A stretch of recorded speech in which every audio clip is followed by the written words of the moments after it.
There we go. I wonder, Notice that Tony never criticizes Trump. I think he's a secret Trump supporter. He's I smart and doesn't no, want to talk about politics. I try to avoid it. Yeah, no, you're right. I did laugh. No, Someone had I try to avoid just watching anything about it. Oh, it's angering. well, but you got to keep up on the sneaky stuff they're doing. My favorite tweet last week was, "I just saved a fortune on Christmas presents by talking politics on Facebook." Is that your joke? No. That is good. Say that again, and I'll try to fake a No. surprise laugh. Yeah. Actually, one of the Oh, my big God. YouTube stars is great because he said something similar. He said, "I was visiting my family, and one of them asked, can you help me with a computer problem?" They said, "Who'd you vote for first?" You know. Oh man. Oh my God. Yeah, that's horrible when we get to that point. Yeah. But I figure is- it's not worth bringing up on the show. Yeah, It's no, but- great laughter for us. Oh my So God. YouTube, you guys, you laughing at Oh, those Oh, jokes? they're Are we all right? Hi, you're We are as you've probably figured out by now, you're watching the raw, unedited version of the Sunday Morning Analytics Review. If you wish to watch the final version of our show, good luck. No, just kidding. Please go to smlr.us. Thanks.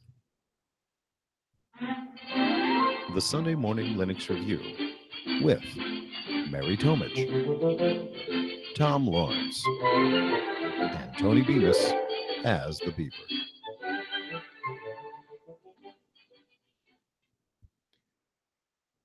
And this is episode 259. EOF, Linux Journal. Yeah, this is Tony Bemis, Mary Tomich. And Tom Lawrence.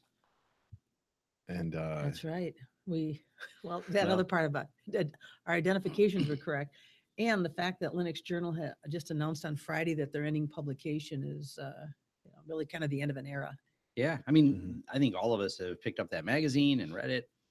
I picked it up and I tried to read it. I remember when I first got into Linux, or was thinking about trying Linux out and stuff. I saw that magazine and I couldn't understand. Well, I knew it was written in English. That was about it. Yeah. And then I knew that I had arrived when finally I looked forward to buying that magazine because I could understand what was in it. You know, I mean, that was kind of like a turning point for me as far as my Linux journey. So it was really sad to see that it had ended. And, you know, I'm not surprised when you think about how the media has really shifted. I mean, just the Yes. availability of material and Mhm. information. Yeah, there's probably just not enough people grabbing physical publications. I gotta admit, I don't, because I was always a big fan of reading things digitally and archiving them. Like my archive of data hoarding goes back to the 90s, but it's not, I purposely, because I don't like physical objects around me, I'm a minimalist. And so I never collected a magazine, although I've read many, many issues because that's the way you got the news back then in the 90s. Yeah, you know, I used to save a lot of magazines. I do still save some printed stuff because I'm preparing for the End of the world and the coronal mass ejection that will happen and fry all of our electronics. And I'll say, haha, I've got books. yeah. I'll sell them to you for some food. Yeah. You know, that type of thing. But yeah, but I know what you mean. It's I mean, there's a nice angle to being a minimalist. But anyway, yeah. So Linux Journal. Yeah. Tony, what are your thoughts on it? Yeah, no, I think it's pretty sad too. I remember the first couple times I bought it was so I'd had something to do on the plane. So I used to fly for work, and I would get a couple magazines to take with me because my laptops I took for work were too big to fit in the airplane seat with me. So Too I'd thick, taken you that mean. magazine. Yeah. No, it was like this size. Oh, You know. okay. Well, Okay, got And it. the Yeah. battery life on that long ago was not exactly plane worthy. Exactly. Yeah. So that was like 2004, 2003, 2004. That's, Mhm. when Were I you was out of getting high on school the- then? Yes. Just kidding. That was a compliment in But- case you didn't realize that. You're making me Oh. have nostalgia. I missed my Palm I had in the 90s. Oh my gosh. You know, I didn't go with a Palm. I went with a handspring. Yeah, Yeah. I had a Remember the handspring too. handspring? Yeah, I had the Sony version of the Palm, which was custom modified because Sony decided to go with a high-res screen, and they worked with Palm to modified version of it, and it was a really great device because you could read it better. They were also the first color Palms. They come out with Palm Color, but then the Sony one the screen was really good. I wish I still had that floating around somewhere, but it died, so I threw it away. I would have kept that piece of tech. Oh yeah. It was my favorite reader. Yeah. So anyway, Anyways, so you'd take a Linux Journal on the plane, Tony, and I would. Yep. And I'd read it, and I'd see the CD, and then it would sit. yes, that was the until I had exciting time to part. get back Did to the my Linux laptop. Journal have a CD? Yeah. Pretty sure it did. I think that's Every only- once in a while they had one. Yeah, they would have some stuff Oh, included. did they? Like the Okay. the special editions, Mhm. and Oh, that's okay. the ones I'd buy. Because I know like Linux format does and all those, the English ones that come out. But so anyway, yeah, so that's sad. But I guess we'll move on. Yeah. We'll move on. So Tony, the big question is not see between the time we last recorded and this episode, there was a large event that occurred. Yeah, we all went to New York and Thanksgiving. Is that what you're talking about? Yeah. Thanksgiving? Well, you're like Whatever New York, whatever or- events you talked about are the ones that I meant. Yeah. How about Turkey that? Day, NYC. There's been some things happening. Yeah. Mhm. Yeah, just stuff happening. It was my son's birthday when we were gone to New York, so we've been trying to make it up the whole time we've been back so far. How old is he? He turned 5. You could see what you should have done is just prepared him this year to let him know that his birthday was a week later, and then he would never know. I tried to, but Who- we didn't want to lie who to spilled. him. I suggested that to my wife. She's like, "No, we can't do that." Oh my. Wow, yeah. Honest Cam. parenting. Wow. Yeah. Well, the other thing is that he went and stayed at my parents' house, his grandparents, Oh, and you couldn't get them and in then on they the had a steam. big like party for him. All the cousins And came Mama and over, Daddy's they're not here, honey. Yeah, they were taking pictures and sending Yeah. them to us. Okay.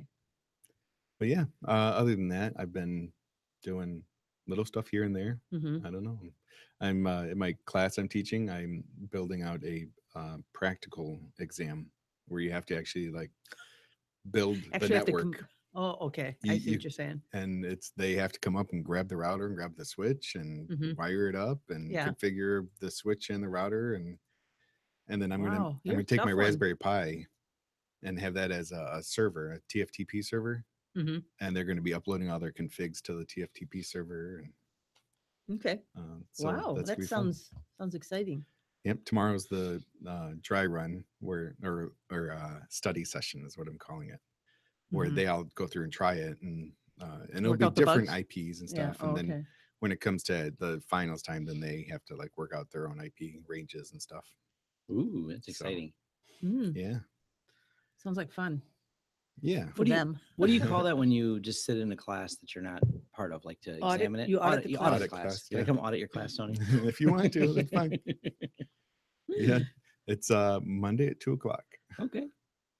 That's cool. That's exciting that you're doing that. Yeah. Yeah. Well, good.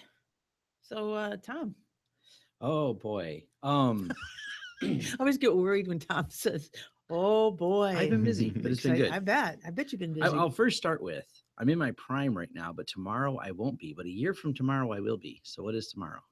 Mm. You're turning 34. No, 34 is not a prime number. No, Right, it's not. He's 40. prime now. but Tomorrow he won't be Yeah. prime. Oh, I'm 42 he was- tomorrow. So oh Ah, wow. so it's Wow. 41 So- to yeah, so I Wow. will no longer be in my prime. But as soon as I turn 43, I'm back in my prime. I don't know why that amuses me so much. It probably shouldn't. It's silly, but whatever. No, it's one of those little, kind of off Well, the wall happy early things that are birthday. fun. Yeah. So that's tomorrow. I got a dental appointment in the morning. That's the Mhm. first thing I treated myself to. It's the only day they Mm. had open. So just cleaning, nothing that I Alright. know of, nothing's broke. What I actually been doing besides thinking about weird things like prime numbers is I did an extensive review on PF Sense. I did an extensive torture test on the TrueNAS box, which for those of you, well, actually it's out of range of the camera. There's a Mhm. TrueNAS X10 server sitting on the table with us because this is also where I do my testing for my YouTube stuff.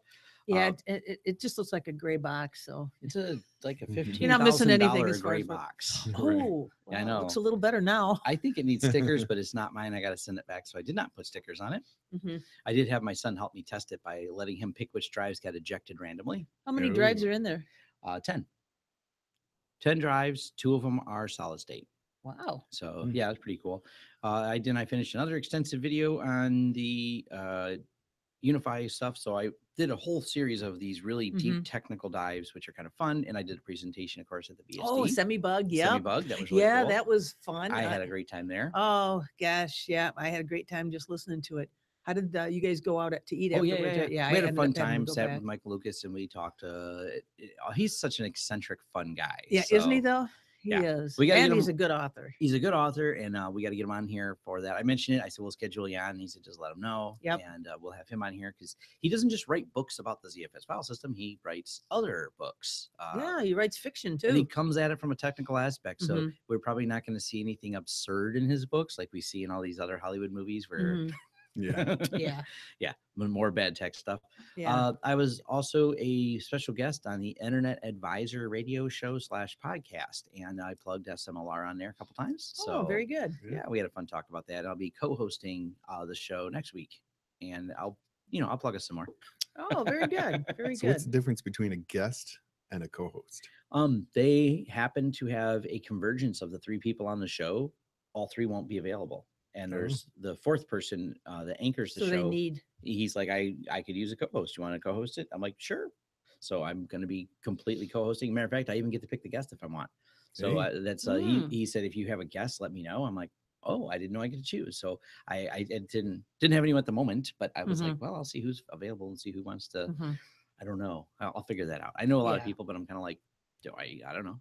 Oh, Yeah. I'm sure. Who's Yeah. who's bored on a Saturday and wants to come on an internet radio show? Oh, I'm sure there's somebody that does. I'm sure there's So somebody that does. we'll figure that out. I think that's like the most of much what it? I did. It's basically I didn't have any major tech projects lined up for clients, so I have just locked myself in my office and produced deeply technical videos. I mean, my PF Sense one is hour and So 52 what do you do for minutes. fun, Tom? Oh, I Yeah. lock myself in my office and produce It's my deeply favorite technical thing videos. to do. I know. I had a lot of free time. I know. I think it's so pretty cool, actually. my daughter went to California for Thanksgiving, so the kids weren't really around. My daughter's in California. My son just wanted to play video games. So I'm like, I'll just lock myself in a room and record networking stuff. Well, that's what I do when I'm looking for something to do. Yeah, we did play video. Me and my son, though, we got to some bonding time. We played video games part of the day, and we had a debate about video gaming etiquette. So Oh, he thinks it's fun to have dad fall in the lava on this one game that you're supposed to become. Like, it's co-op. He goes, yeah, this is how you co-op. I said, oh, this is exactly how you don't co-op. Like, he just thinks it's fun. So he was knocking me off things on purpose. But we had a great time, so I can't complain. yeah. Oh, that's funny. That's funny. Well, I'll share just a Mary, couple yeah. quick little things. I was in New York with you guys, which was a lot of fun. While there, I went to this store called, I think it's called Evolution, I believe it is. Hmm. And I bought a Fiji mermaid. So What is that? Google it. FEEGEE mermaid. And it's now enjoying a prominent place in my cabinet of curiosities. That's all I'm going to say. I did, by the way, I think in one of our recent episodes, I talked about the fuser I replaced on my HP printer because I thought that was the source for my ghosting problem I had. Well, it wasn't. And so what I ended up doing is That's really Tony's creepy. at the Fiji mermaid. Yeah. Well, you go to Google Images, you'll see a whole bunch of them. Yeah. But anyway, yeah, it's every bit. Yeah, it looks pretty weird. But anyway, getting back to the printer. So I thought my ghosting problem was going to be fixed, but it turned out it wasn't. So what I ended up doing is replacing the printer cartridge, and that solved my problem. So I probably spent about 90 or $100 on a fuser I didn't need. Well, hold on I to it. hate when that and- happens. Yeah, well, the old fuser. Yeah. Hold on to, whatever fuser you're not using, hold on to it. And if when the fuser does go bad, you can. Oh, swap it's a it good out. idea. But yeah, it's right now in the electronic recycling bin at home. Mhm. So I'm gonna have to move it. Rescue it. Yeah, so that was a good thing. The other thing I discovered too, and this Is is just a that- little tiny. Did you buy a real one or was it a statue of one? It is a real one. Well, when you say real, Oh, I know what store you went to buy 'Cause that. it says yeah, it's Evolution on Broadway. Yeah. Yeah, they just moved to. I think they just moved the there. Yeah. torso and head of a juvenile monkey sewn to the back half of a fish. They had Right. some cool things. You know, we have a place like that here in Michigan called Poking at Dead Things. Oh my God! No, A I great name didn't. for a Oh place. my And they God. have all kinds of cool I'll stuff be like there. this. Yes. Now, Tony, I do want to caution you that it is not an actual monkey. Okay. I mean, not real. I mean, it was done by a prop maker who makes props for movies. So okay. it looks real, but it's not. I just want to Alright. caution you because at sometime in the future you guys might come over to my house and So I there's want you to feel not- comfortable. A real monkey skull in your house, you're trying to tell me. Oh, never mind. This one's not real. Yeah, that one is not real. All right, we're going to frighten everybody. All But right. so anyway, but the other thing I want to mention is what I discovered. I have started to use KDE activities and really appreciate them. What I discovered is if you are going to add, if you want to add one of your apps to the favorites list in KDE, so that when you hit the app menu, it's one of the first things you see on the list. When you right click it, what happens is you have the ability to determine if you want to add it to a specific activity, so that when you go into that KDE activity, you get a completely different desktop and everything, that it will either appear there or not appear there. So it can, I don't know if I'm really making clear sense, but let's say I go into the graphics menu and I want to say Ocular, which is a document viewer in KDE. I right click on it and I want to show it in favorites. So there's a little drop Okay. down. Yeah. And so it says, do you want it on all your activities, Or just on the current activity, or there's a little spot below it where you can specify a specific activity. So you can get really granular with it. Now, I like that. I did not notice that before. I think it was in a recent release. So I played around with it. I tested it to see if how it would work, and it worked exactly as advertised. I might do a revisit, as I did it in a video with KDE on, but obviously I use it as my daily driver, and they keep adding features, and I haven't revisited the activities in a little while, so that might be something to take a look at. Yeah, it was pretty impressive, because I think I may have mentioned that I've set up a podcasting activity because I'm easily distracted. Yeah. Surprise. And so what I try to do is I try to go into my podcasting activity, and I have all the things I need right there and nothing else. Hey. And so, of course, I can easily click out of it if I want, but I at least try to help myself to stay focused on my task. But I wanted to share that. So that's kind of a cool thing. That is cool. And I think that is about it. I did put, I did install GhostBSD on a virtual machine, and I'm contemplating taking this darn Linux off my laptop and putting a real operating system on FreeBSD. Well, I'm or kidding. are you looking at True OS? No, I'm looking at GhostBSD. Okay, GhostBSD. Yeah. Got it. Which is a version of FreeBSD. So I may put it back on. All right. Okay. I was kidding about getting the darn Linux off. I like Linux. Okay. I still like you then. All right. So that's pretty much it. That's pretty much it for me. Nice. Great. I think we're probably time to move on then. Yep. We're moving on to. We want to hear from you. Call 734-258-7009 or email show@smlr.us with your feedback and questions. So we're moving on to our next segment. That's right. The next segment is listener feedback. That's right. And what do we have? I thought we got a couple of things. We continue to get a little bit, as I recall, from people who were responding to our earlier plea for listeners who have maybe something to share. I really like what Michael had said about calling us. He's not going to call us the Sunday morning Microsoft review anymore. Yes. We've been trying to convince people, like, what we want to promote the exciting parts of Microsoft, like when they're doing open source, like reward the good, punish the bad Windows 10 bad. Well, you think about it, we're what I think everybody's animosity needs to be directed at the desktop group. Yes. The Azure group is just a completely different set of people. Yes. Matter of fact, I mean, Miguel, I mean, come on, they got Miguel, and he's the same way. He's promoting the things he likes at Microsoft, and he is still not quiet about his beliefs and things like that. He just because he works there, he's like, no, I believe in open source, and I don't like what the other side of the company's doing. I mean, he's not. Even the guys we interviewed. So top to bottom, I really feel that we talked about that with Corey Sanders. Like, you kind of have a dual company here. There's like a big split. We got the people like you that we like, and then we got whatever those desktop guys are doing. Yeah. So yeah, and then in specifically what he's talking about is, he says, I have relied on Microsoft software for years. While one of their products I currently have installed the VS Code, I'm not a hater.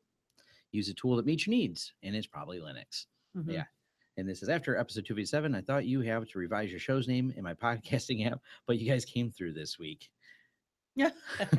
Yes. And actually, too, we had gotten, let's see, when did we last record? I think was it the 12th? I believe. Yeah, I think so. He shared a yeah. screenshot that he had named us the Sunday Morning Microsoft Review, which my makes me God. laugh. He renamed our app. Oh my gosh. Well, but he had a point because we were kind of focusing at the time. But I'm happy to say that our next Fresh Looks episode is going to be A Linux distro. a Linux distro, and we're going to keep that a secret until Yeah. And I think peace that's out. part of the sentiment, though. An interesting one. By the We way. are still focused on open source. That is Yeah. still the core of what we do. That's what we care Mhm. about. We're not, faltering from that. And we're not going to say That's no right. to going out and hanging out with them people and talking to the people leading the open source. So Yeah. Right. And we're not choosing just to do Microsoft and nobody else. Just nobody else has asked us to come. hint, Google. Yeah. Mhm. We would Mm, love to talk about open source with you. Yeah. Yeah, So, and there was something. I think we got something from Robert. I've got it arriving in on the 20th of November. I don't know. Do you guys see that? Yes. To show. Yep. Where he said he started listening again to some of the shows, and and he thanked us for them.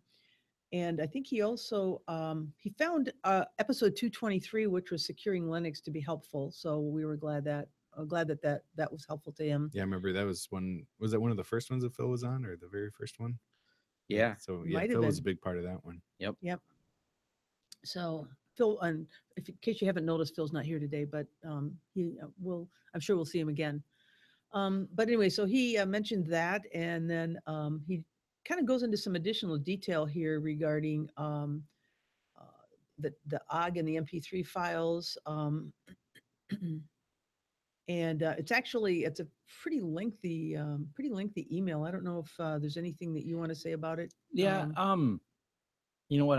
I my bad. I did not reply to this. I'll reply. He has some technical questions in below, but the archive.org problems are, they've had some SSL issues. Like it was Mm. given errors. Here's the problem: they're not consistent. They had a problem with one because someone pointed out a while ago an archive, and I don't know what was going on that caused the problem, but I know that I seen the problem. But then a few days later, it went away. So they are clearly aware and fixing it. But I don't really know who to talk to at archive, and I feel they might be aware. I don't know. Yeah, it's kind of the part that we pay for the support that we're not actually paying, Right. so I don't know. Maybe that's something at some point we look at is we have everything in archive, but do we also mirror it somewhere else? Server space for this stuff, MP3s, it's so inexpensive now. The Yeah. cost is all in hosting like video now because everyone's trying to do that. So the hosting costs have gone down for things like our little files. They aren't that big. Hmm. So Yeah. maybe it's something we'll consider in the future, just self-hosting it. Mm-hmm. Yep. And then he also he goes on to say too that he said in one of the episodes, since they started listening again, there was a brief discussion of printing web pages and who would do that now. He kind of goes on to say, let's see here. It's usually you print or save your episode pages when I download the audio. I collect the file when I access the internet at the library or other places and listen to them later.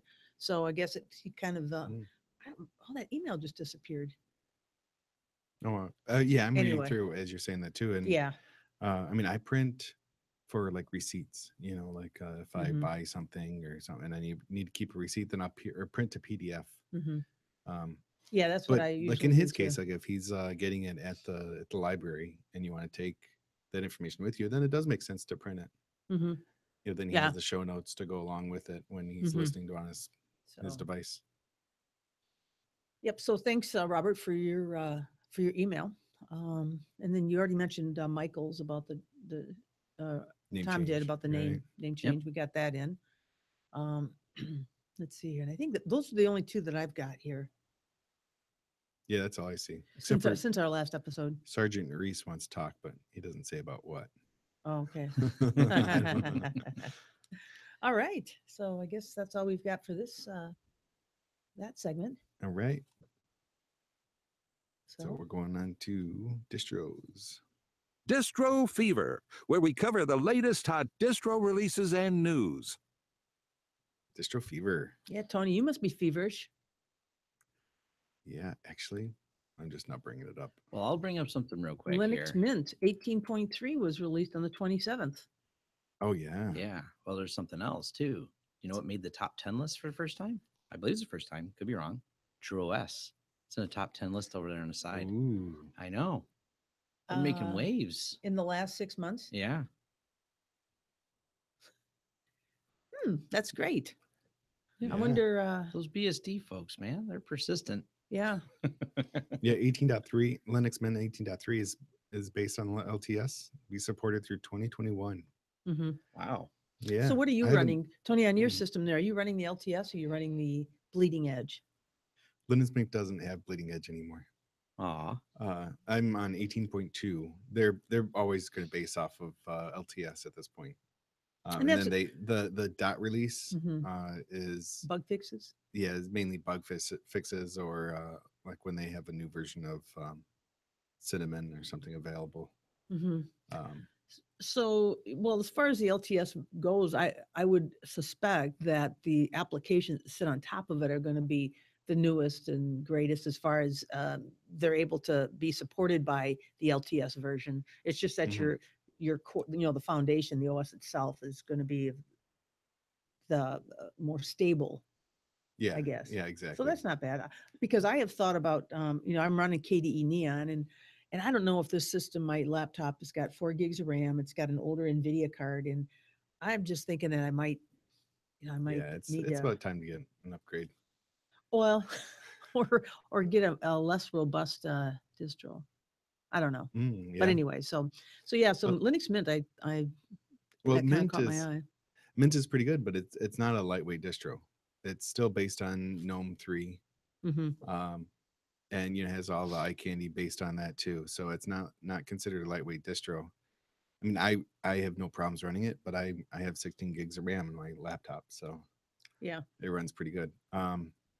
But as for running the newest things, that they're including Flatpak in the new version, so you can grab any Flatpak, and there's going to be no what conflicts with Oh, because- between Yeah. library because versions and stuff. All because what it needs is already self-contained in that. Exactly. Okay. Yep. Yeah. So Flatpak was the like Red Hat. Yeah, there's ba- Flatpaks versus Snappy's the Ubuntu one. Yeah. Sure. I wish I'd see more of that. I like the fact that it's up and coming, but it still seems, at least my feelings are, it's kind of slow on the releases for it.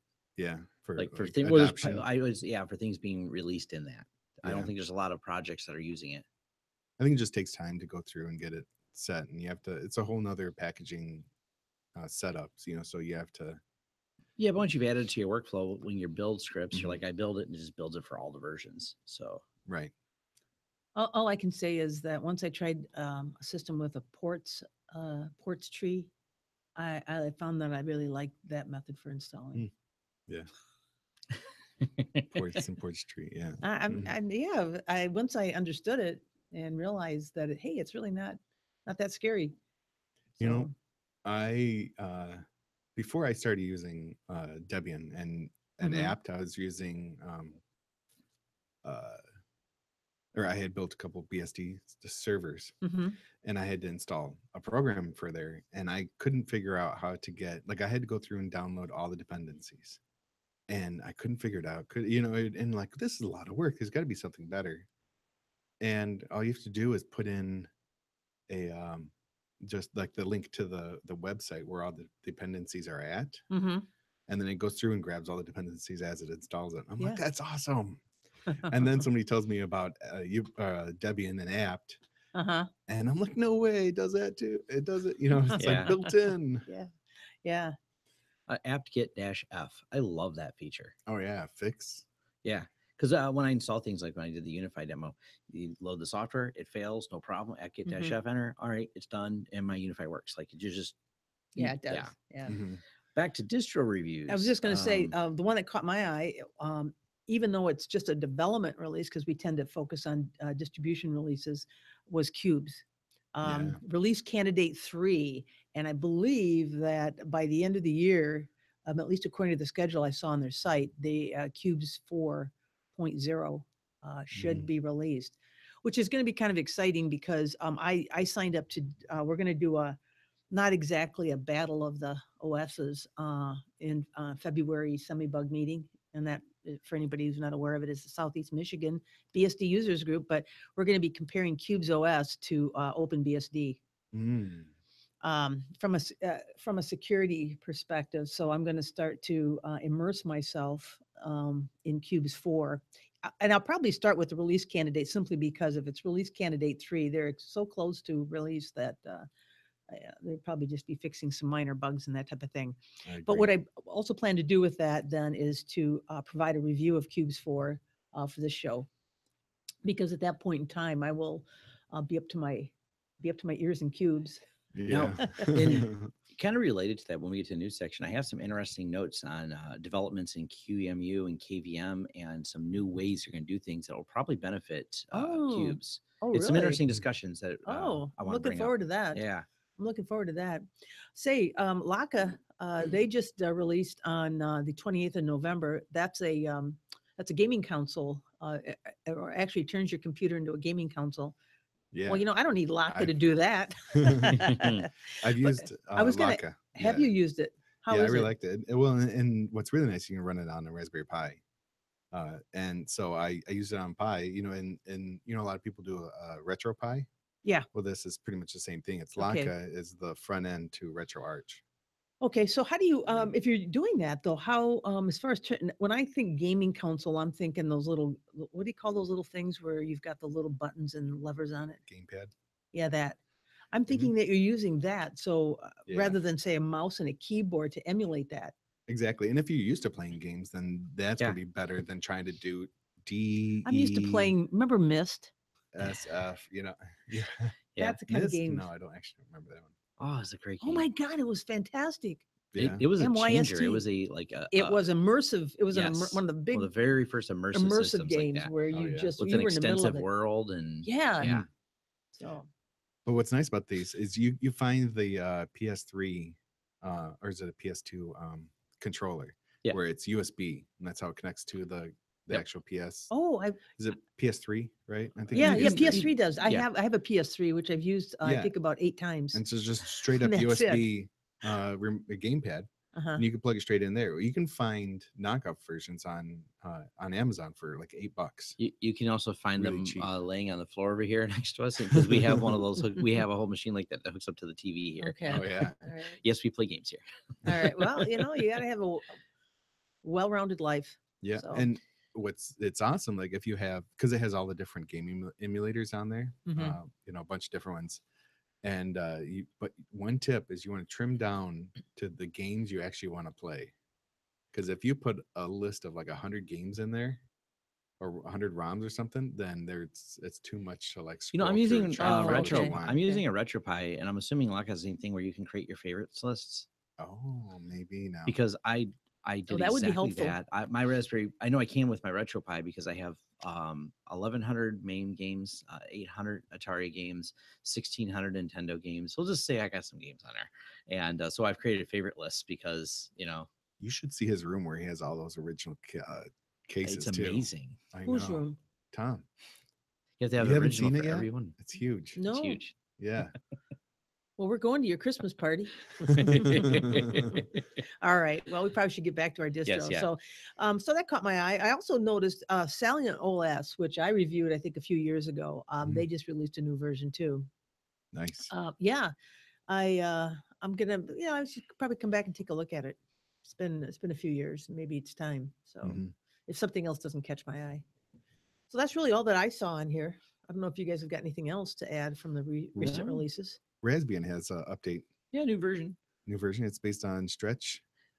Side note about that, there's been a lot of problems because they had some security flaws that Linux level security flaws, and nobody updates their Pis. So apparently the Pis have become a huge attack surface for people because everyone, like, once they set it and make it do a thing, no one ever runs updates on it again because they're afraid it'll break the thing it does. Right. So they've become their own updatable but not updated IoT. I was just gonna say, so it's sort of like the IoT situation. Yeah. All right. So yeah, and of course, please Deepin. update your Pi if you have one, or if you're responsible for a Pi at some place. Yeah, I lent mine to my friend Ruth.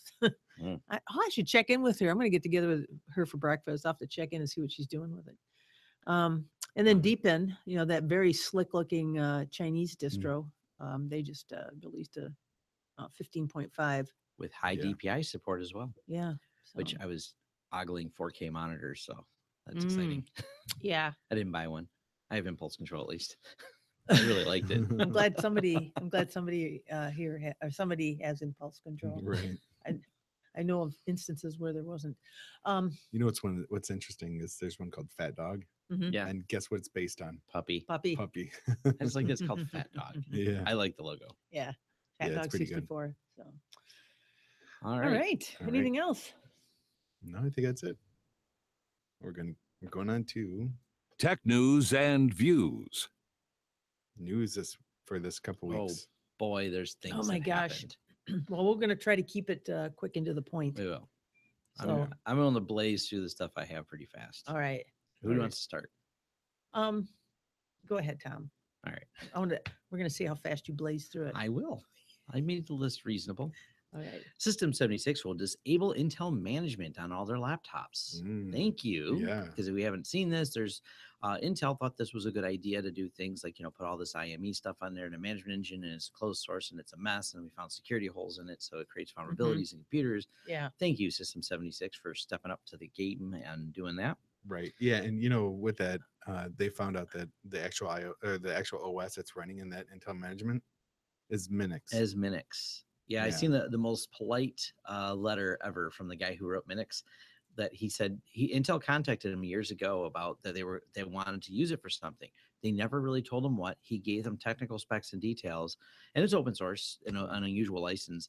And then he said, okay, I never heard back from him. He says, I would like to have known that it was going to be the basis for the Intel management engine and now be technically one of the most popular operating systems ever because it's built in everything, Right. or most distributed, depending on how you're Well, counting it. but right. did he give them permission under the Yeah, it is. the We open did source? fall So into does it. Has Intel then Yeah. followed their part of it? Yeah.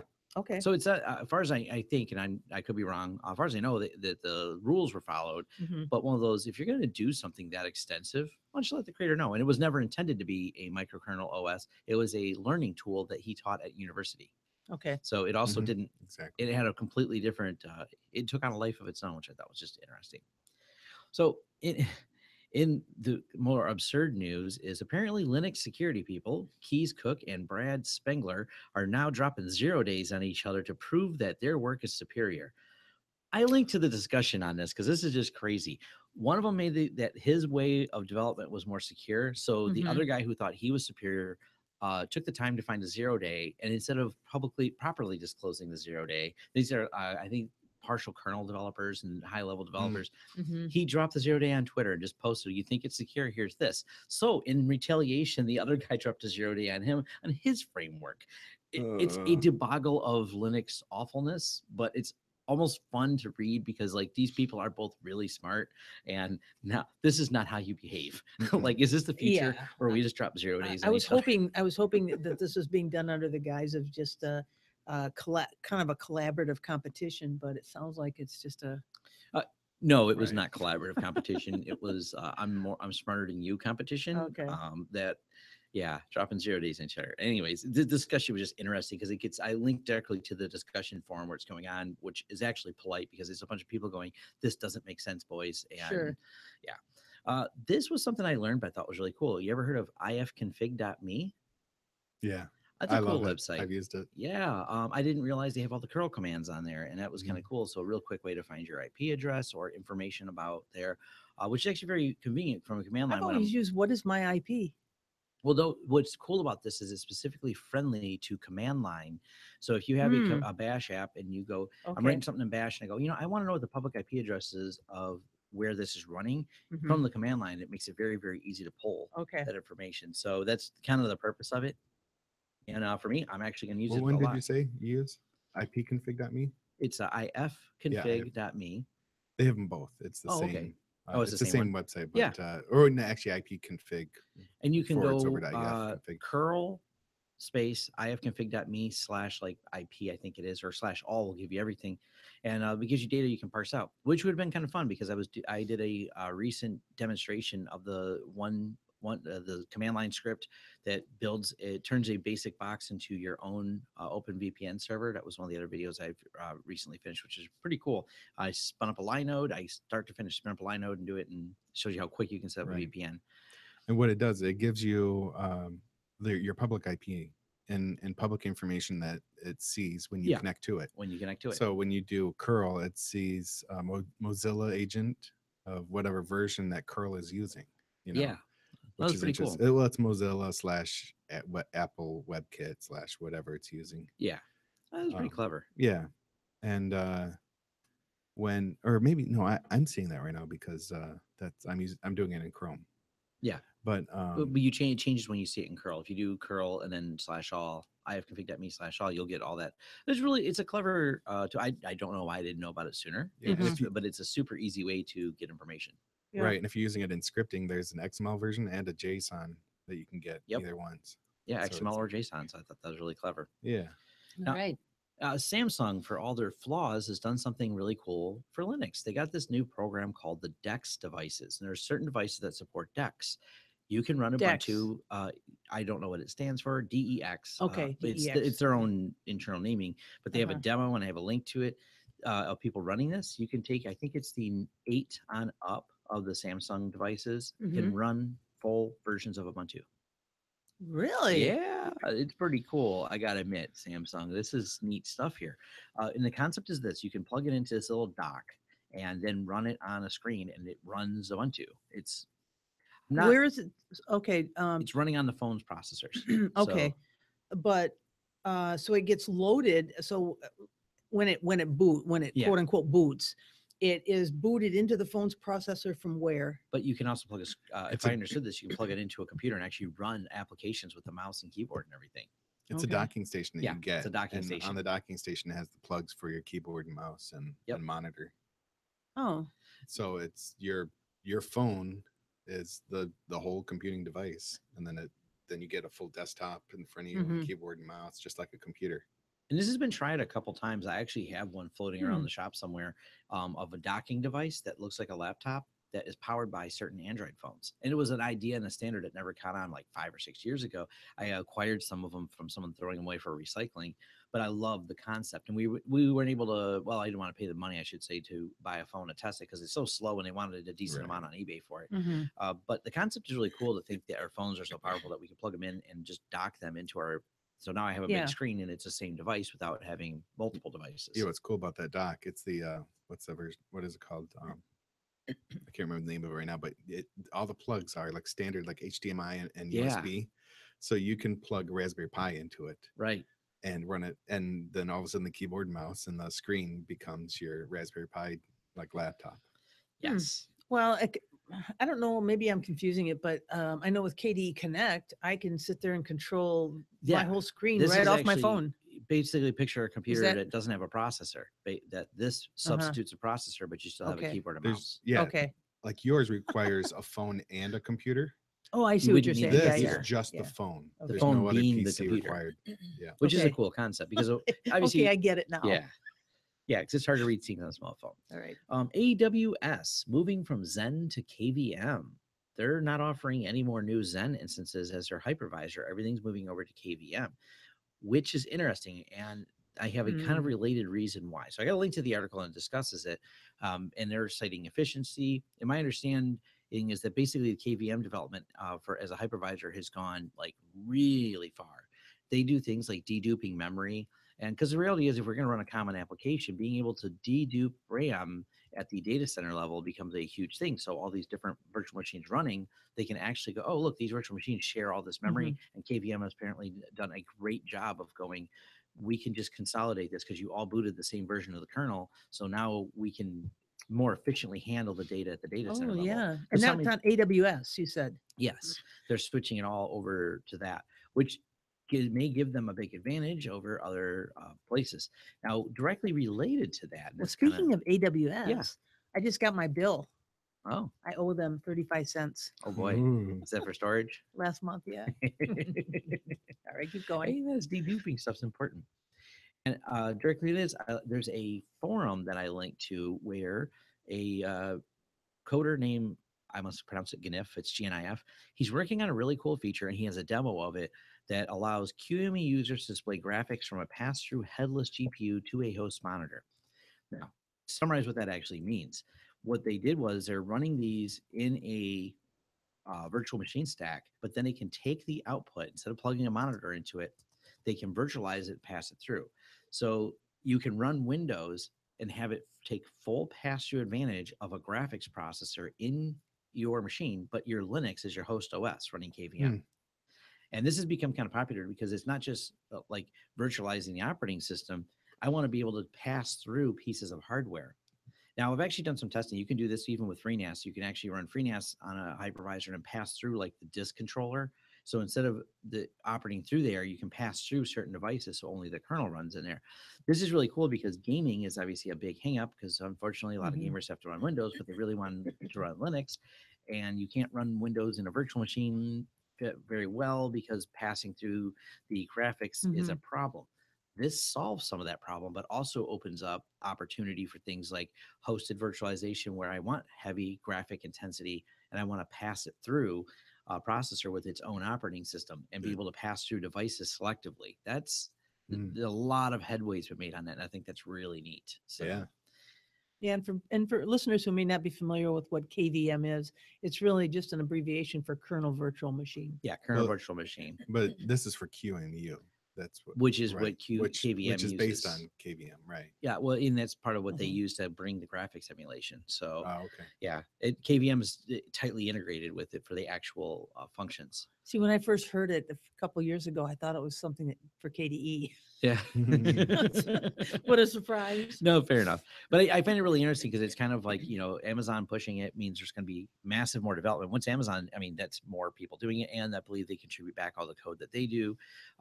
The Amazon thing actually goes to the extent of Intel is custom fabbing chips that are optimized for KVM, which is interesting.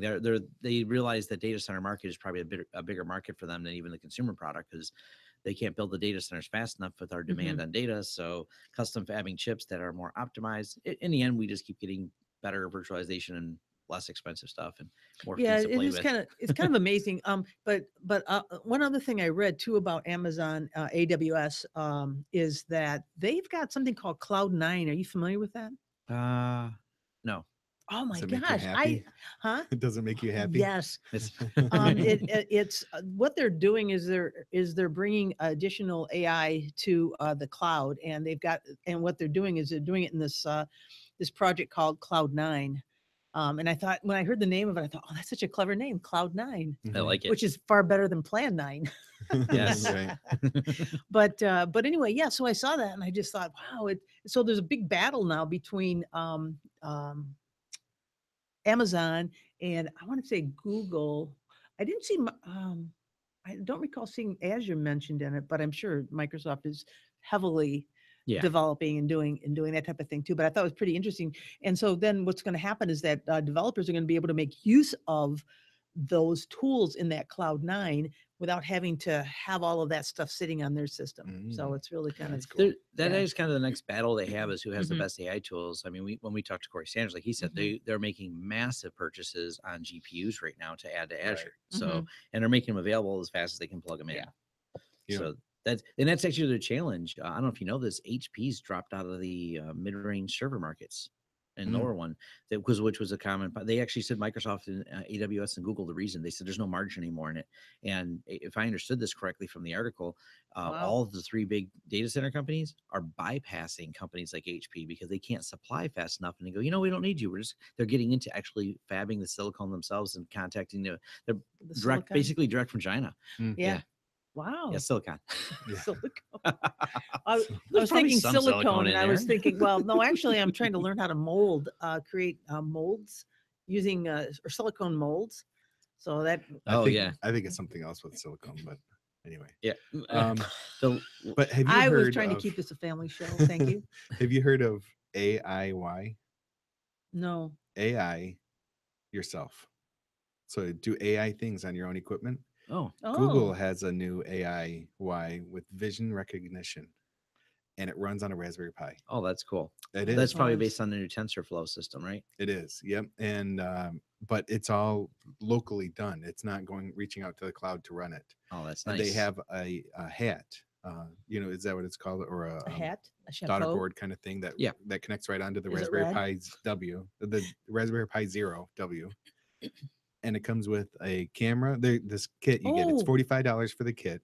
Oh, make sure that's in the show notes because I want it. You oh Yeah. I just had seen that link to Extreme Tech's article about this. Is that what you're I have talking two about? different. I have one Google from unveils AI powered camera kit for Raspberry Pi. right. Yeah, I'm they call it excited. vision recognition. I have two different articles that are talking Yeah, about it, but that was pretty cool. That's looking. exciting. I was going to talk Yeah. about it. I So like Tony, that. thanks for bringing it up. it comes with a camera, an additional sensor for the camera, Mm-hmm. or not sensor, but lenses, and a couple of little sensor things, and a little light, privacy light on top. So you can hit it to turn it on, hit it to turn it off, and when it's on, it lights up. So when somebody walks in the room, they know it's on, kind of thing. And of course, it all is enclosed in a little cardboard box. In a cardboard box, yeah, little frame for a cardboard box. Yeah. And it comes with everything you need except for the Mhm. Raspberry Pi and the SD card and the power. Now, So- this So that's this is pretty really awesome technology. Now, one of the things I think is really interesting. So you have the name eludes me, but I'll find it and throw it in the show notes. But there's a new camera company that offers security cameras, and it's for home. And their whole selling point is when people walk in the door, it alerts you if it doesn't recognize your face. So you can train it to say, "This is what my kids look like. This is what my dog looks like." And if it sees someone not matching that, it then alerts you that someone came in your house that you don't know. Nice. Oh, So, okay. so it would be great because the kids want to sneak a friend in. Like Mhm. it'll recognize your children, but not recognize the people that don't belong there. And I think that's really neat. Plus, it tells you things. And when it recognizes them, it can send a text to your phone. So and so came home. Yeah, that's nice. And And I think that's kind of like what this does. I mean, think right that's what we're now- going to start seeing the future of. Is that's where AI becomes very Mhm. useful to us. Yeah. So it's called, the thing that it comes with it is called the Vision Bonnet P hat. Yeah. And it's based on a Mavulus MA 2450 Movidius. Movidius. Yeah, 2450 VPU. That's just really cool. All right. So, So yeah. good. And my last, before I reach end of file here, the last thing I have is completely related to what you just brought up. Mozilla releases something, and not just Quantum, not their new Firefox browser, which they did, which is great. I like Mhm. it. I won't get into that right now. Mozilla releases an open source speech recognition tool Really? that is completely downloadable and you can run it. It's obviously not as good as Google because it needs more training, but we actually have something that's open source. Now, this is something interesting. I didn't know this, and I seen it in the forum post about it. People discussing. I didn't realize Mycroft had not finally released everything open source, and that's actually part of what's a big hang up for open source people is you wanted something open source, but there's still components they didn't release. And apparently Mozilla's like, nope, here's all the speech recognition tools. And being fully open source and being able to self-host is pretty exciting. All right. Great. And Mary's Great. having issues with her laptop. Yeah, over here. it just froze. Yeah, I was I'm like, there's having like aggravation going across the table from you right Yeah, I'm over Right. here. Yeah, well, and of course I have all my news items, but interestingly enough, Tom, you read them all. No, just kidding. I didn't know about Cloud9. I have learned Yeah. something new. Yeah. I'm tickled. What happened to the bleeding. other 8 clouds? That's what I don't know. Yeah, I don't know either. I don't know either. But there was one article, and unfortunately, I'm rebooting, so I can't share it with you right now. That talked about blockchain is going to really replace passwords, and I don't know if you saw that or not. Mm, I'd be interested to see the implementation for it. yeah. Yeah. I do know this is weird because I have a friend involved in it, and it was an odd post from him on Facebook. He's working with an investment company. They grouped together a company that's using blockchain to solve like financial troubles and things like that. Not for money, but for things like chains of custody, medical records, and the way they retain data. It's really clever, and to make it more legit, they're forming it as an investment group. And it was really weird. I was like, I don't know much details about it, but I thought it was really kind of an interesting concept because we know blockchain is going to be the implement, especially on there. There's a great article I found about the end of financial corruption with securities, because I didn't know this, and Mary probably knows a lot more about this than I do. Maybe. Companies, when they want to audit their securities, pass securities between each other because of the way it's under-regulated. They want to show that they have certain assets on the book, and there's never a clear picture where all the securities are amongst the top firms. I'm not aware of that. So it was a real, I watched this like a half-hour show, and this person's using blockchain. So there's always a ledger for where every security is actually placed, because what they do is when we want to audit your books, they're like, put these securities on our books. But those securities I may see be what you're saying. shared because of a delay in the processing. If I sell you securities, they get to stay on my book for 30 days, and they're on your book at the date of transaction, something along those lines. Yeah, yeah. So basically now we've doubled up the amount of volume of There've been securities. lawsuits. There've been lawsuits Yes. against companies that have done that, because what's happened is that they end up being shifted to the books, which makes the company that did the shifting a lot more profitable looking. Yes. And then the company that received these dead assets or these toxic Yes. assets, yeah, And it's really interesting because and this is what you don't think about. We can say, oh, we should make a law against it or something. What they go into detail was the technical problems faced with the SEC of how hard that is to audit. And which Mhm. of course creates Bernie Madoff. And he was the prime example for this, Mm. because he could have never done this if it was blockchained. Never. Because he would have Yep. had to, you could not make things up, because they rely so much at some point on humans not lying. That is simply a problem in the securities market at Yep. that scale when you're dealing with billions of dollars. So it actually would stop Ponzi schemes overnight. And they said they're actually going to see resistance in the financial markets because these companies would have to become real. Well, and yeah. they're not real now, so they're actually getting pushback from them on it. In the financial markets, I mean, financial companies, banks, and those guys, yeah, they're going to resist that. They're already already Yes. resisting a whole bunch of other regulations, and have succeeded actually in getting some of those removed. Which we won't go into detail because it's really outside the scope of the show, but it's going to be interesting to see how blockchain Yeah. changes that landscape. Because if the ledger's infinitely audible and Mhm. we can tell you at any moment of transaction where everything is, Yeah. suddenly I Yep. can't just write numbers on paper anymore. No, you can't. Darn it. So yeah, no, related to anything blockchain like that for outside of Bitcoin, which of course hit 11,000, but we won't get into detail on that other than Oh, Google it it. shot up. It did. But I mean, it's interesting to see the other applications bit. for it. Yeah. Mhm. So that was one of my news items, and I'm actually coming back online here almost. So Chrome, I'm hoping Chrome will try to recover all my. As a little time filler, Yeah. the new version of Firefox. Yeah. My wife had a problem with hers. Really? It was using 6 gigs of RAM, Well, it's a and browser. I had to. You sure it wasn't a? It's like expected now. It's an Yeah, operating but- system. I Are you think sure it wasn't Bitcoin mining in the background? It's possible too. No, but it like froze her whole computer up, and then I was able to kill the Firefox processes, and then everything started working. I think what it was is she tried to go to one website, Mhm. and it had like a Java running or Yeah. something, and it wouldn't finish what it was doing, and she just left it. She has like 20 tabs open at any time, so she left it open and then left, and then 2 days later came back to it, and all of a sudden the computer wouldn't work. Weird. And I think it just gradually, had a memory Spun leak up and, RAM and used. Didn't, Yeah. didn't release it. Yeah. The complexity exactly. of the browsers blows my mind. So like, You ever look at when I'm running Windows and I have Chrome and I'm using Chrome? I take a look. I usually go into the task manager to kind of see what's going on, and Chrome has spawned at least a dozen to a dozen and a half processes, and that's Yes. simply to kind of isolate. yes, it as a sandboxes all the security- processes.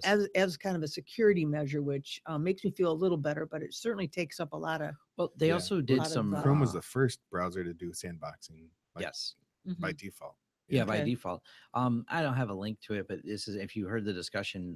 There was an article one of the colleges did. Basically, all the major websites are, because of the ability to do so, they are completely doing this. They watch where you hover the mouse. They watch even like you type in a box but don't submit something, but then backspace it out. They are analyzing all the data, and I can't believe like every major website is sending all the telemetry data back in real time. In They real said- time. Yeah. I've yeah. had 2 different websites add me to their mailing list because of that, even when I never hit submit. When You know, that must be why I'm getting mail from email from a company I have no idea how they got me. Mhm. Well, I mean, it could have been from other reasons, but Yeah, Yeah. where you How do we start to combat that, fill it gentlemen? out, and then you're like, this kind of looks shady. I don't really want to. Well, it's too late at that point because once you've typed it on the website, they have it. Mhm. They're sending telemetry back all the time, which is really interesting because they're gathering more data. But I'm also very aware of it because how you mouse hover, I can dynamically change in WordPress with some of the plugins. There's ways you can on mouse hover change way the website lays out, and that's what these companies are doing. If you looked at a product and you come Okay. back later and you mouse hover over that product for a long time, that product when you come back comes up at the top. And you didn't click. All you do is stop at it. Okay. So, Wow. Yeah. Wow. Interesting. We're Well, a gaming couple more. people. Yeah, we're going to have to kind of get Yeah. moving here. But another one, too, is stealth cryptocurrency. And this is really right on point to what we were just Mhm. discussing in a way. Stealth cryptocurrency mining sites can now run even after you close your browser. Mm. Ooh. Yes. That's What not they supposed to do is they happen. spawn. Well, and as a matter of fact, you guys probably realize this or know this, that Showtime, the movie and the entertainment site Showtime Mhm. was doing this. So what was happening is that it would spawn a tiny window that was sitting in. Again, this is in Windows, but it could probably happen. I would think it would probably could happen in. Well, I don't know if it could happen in Linux, but It probably um, can. it was spawning a little window that was sitting down behind like the clock or some other area on the screen Mm, that was not at all noticeable. So you could close your browser, but that window that was spawned by the browser earlier stayed open yeah. and was then continuing to mine. Now, here's the thing.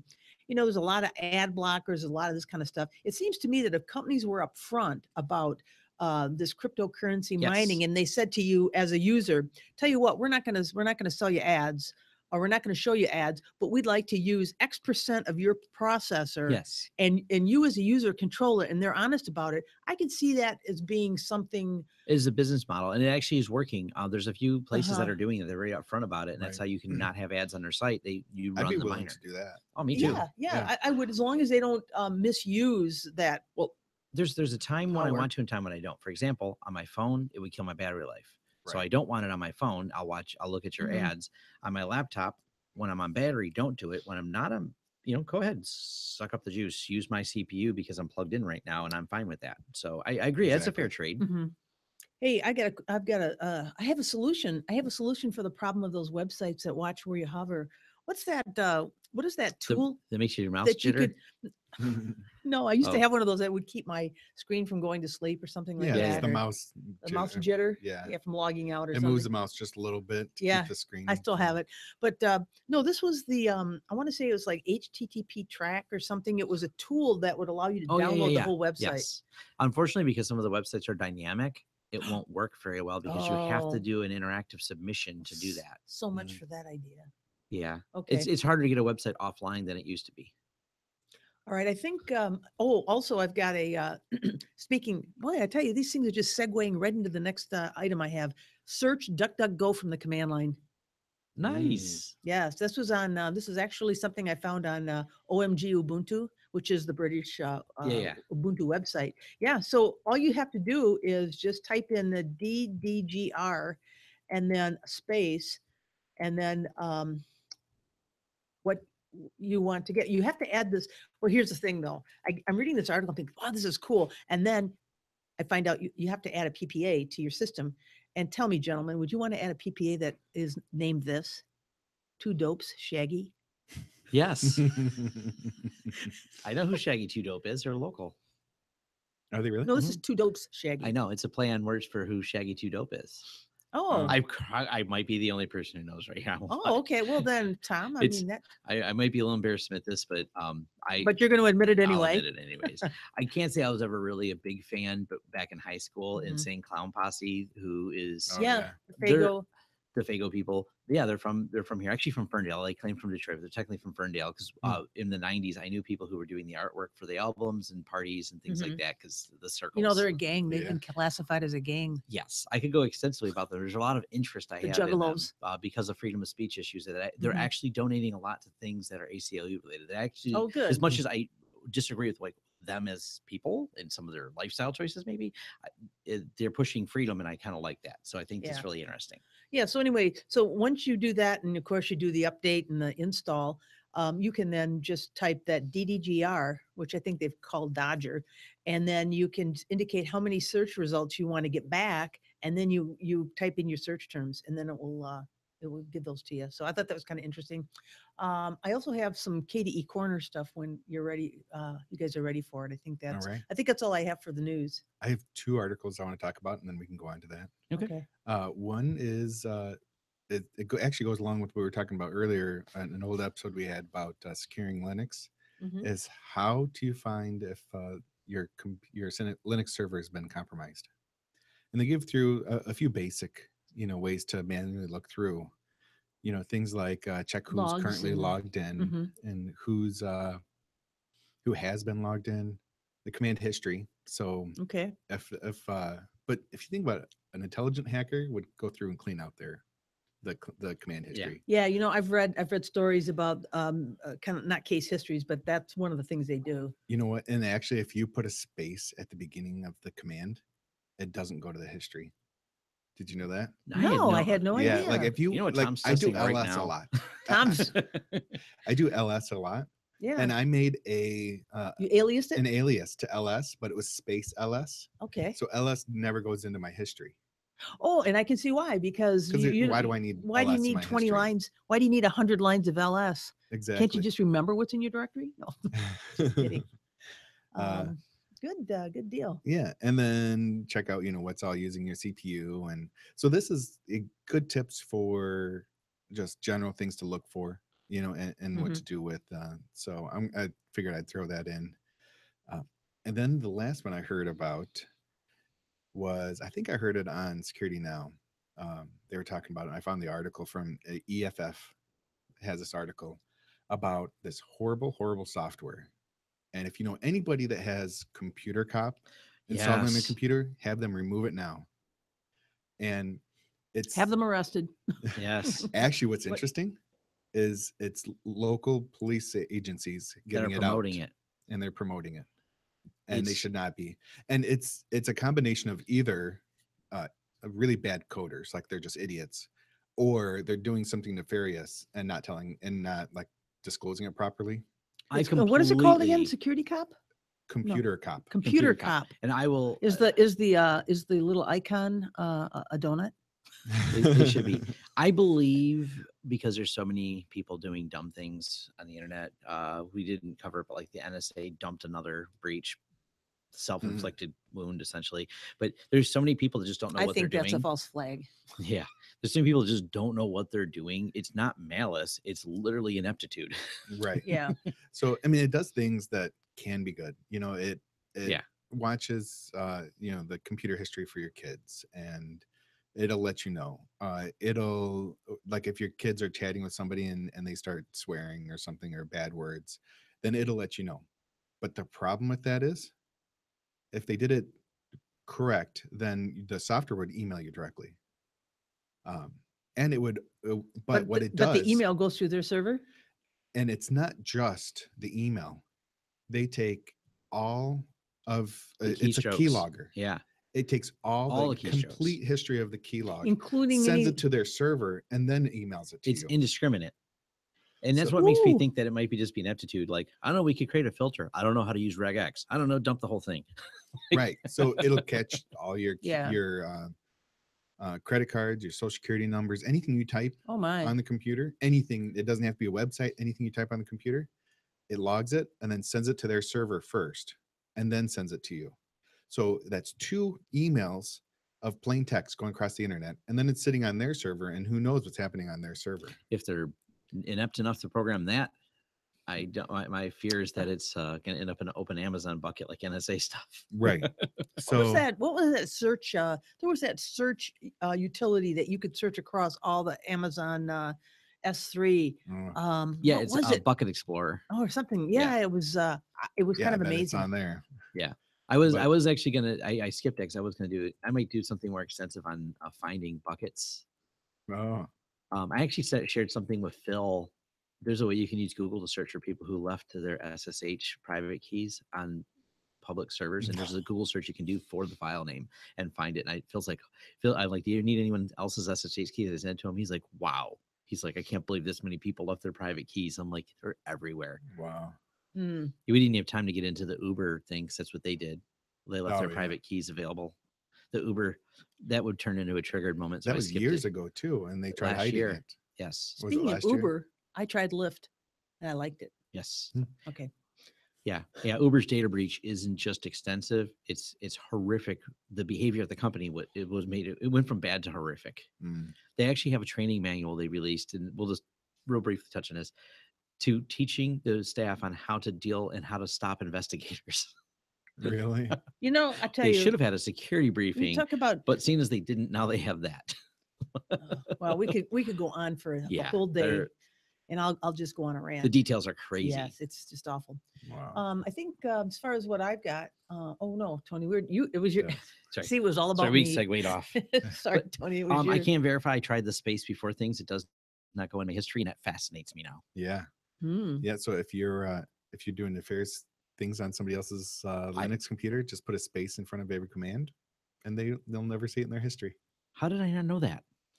I don't know. Yeah. That's two. Like, I'm bothered Tony, by that's not two things Tom didn't know. I today know. that we knew. If you want to I see feel Tom like- get aggravated, just I feel like my teach day him is something. complete. All right.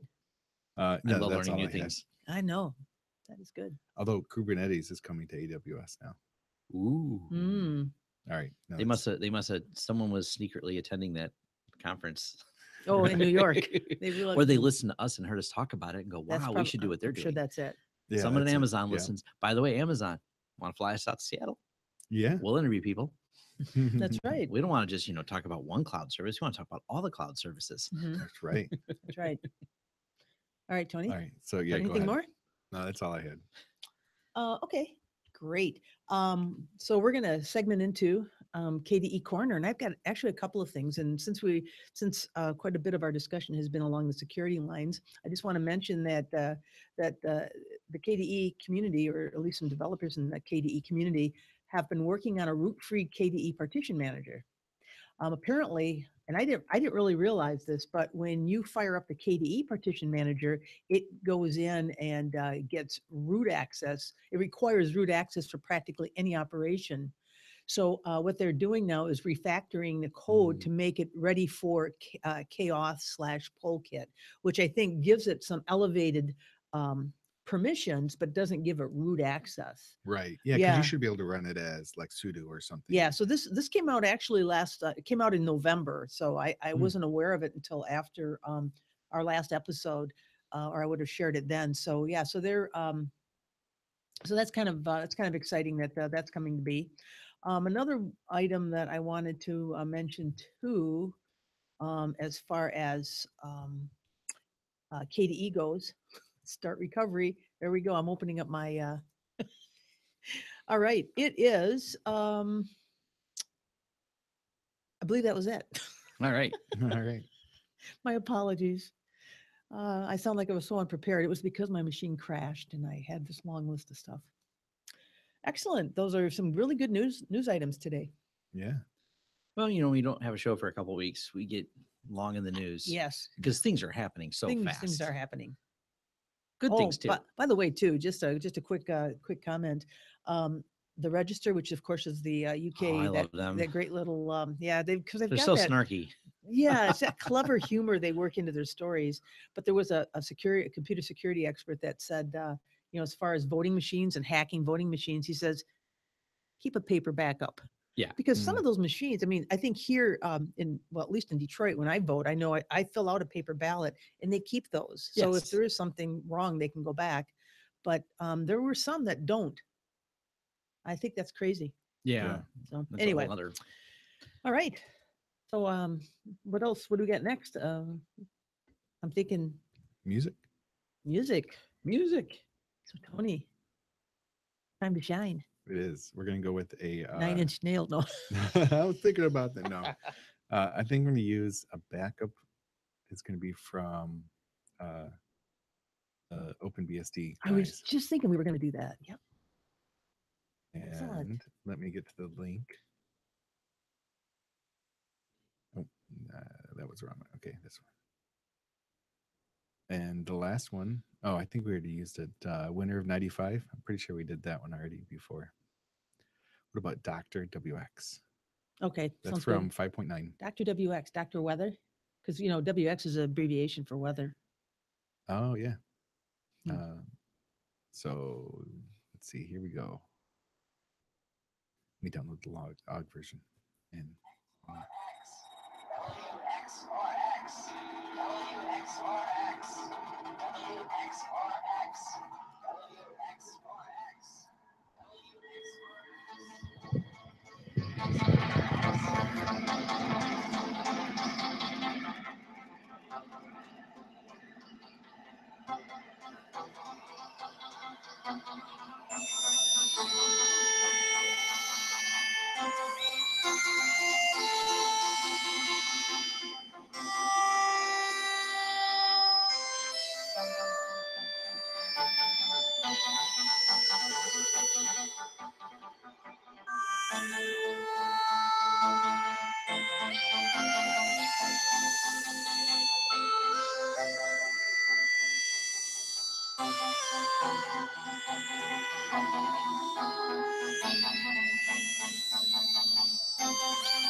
All Thanks for right. that rather lengthy preview, Tony. Right. So if you want to hear the full version, go ahead and tune into our edited show. Our edited, Uh, cleaned up show. Yeah, or follow the link in the show notes and you can listen to the show or to the song.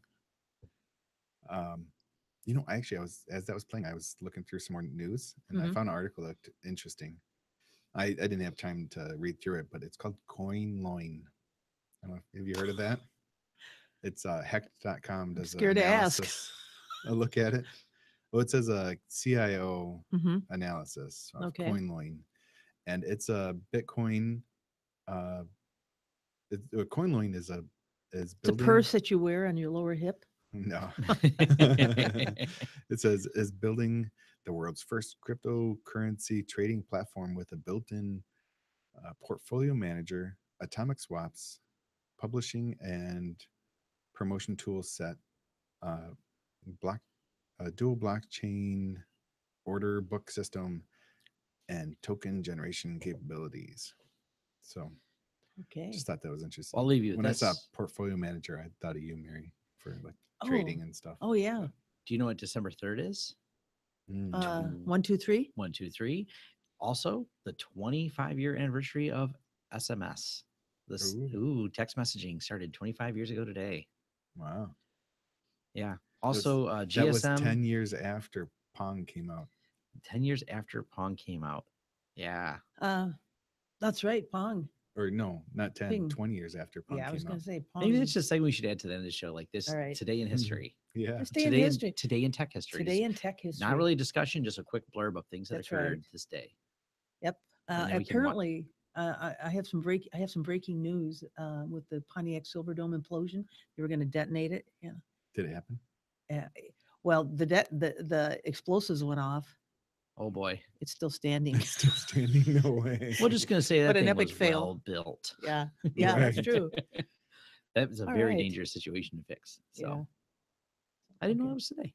Yeah, it's Yeah, supposed to be this 8 morning. o'clock. Yep. Oh well. All right. Well, All right. So you've been listening to the Sunday Morning Linux Review. This was episode 259. EOF, Linux Journal. And this is Tony Bemis. Mary Tomich. And Tom Lawrence. See you next time. You've been listening to the Sunday Morning Linux Review. If you would like more information about this or other shows, go to smlr.us. Feel free to send comments to show@smlr.us or give us a call at 734-258-7009. I'm John Miller. If you don't like it, you can bite my 8-bit metal ass. That's bite with a Y.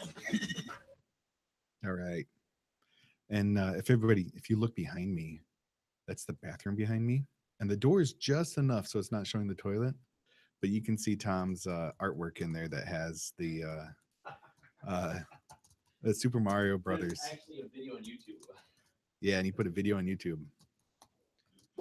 All right, we're gonna pause for a few minutes, and we're not done. We're gonna take a break, and then Mary is gonna have a distro review coming up. That's right. All And right. you will like it. Let me. Do we have anybody watching? Yeah, there's 7 people on right now. All right, you 7 people. I'm gonna put some. First of music all, what on. are you doing up so early? Let's see, where's my music at? I thought I had it favorited. Music. There it is. How about a little bit of bread sucks? We'll start with this one.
Every time we disagree, there's a place you go to, because I drove you there. Well, I took more than I could take. I went underground and I got carried away. Put my hand on the gasoline, and I'm gone where I can be seen.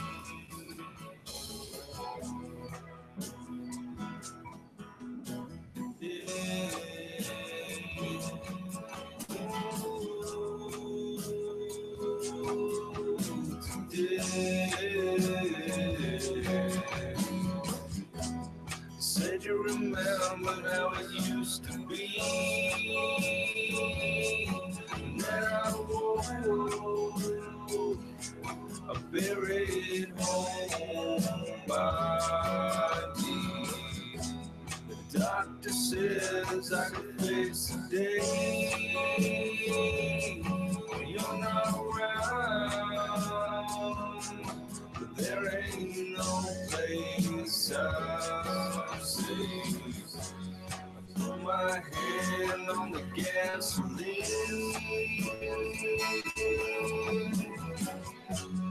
and I'm going where I can be seen.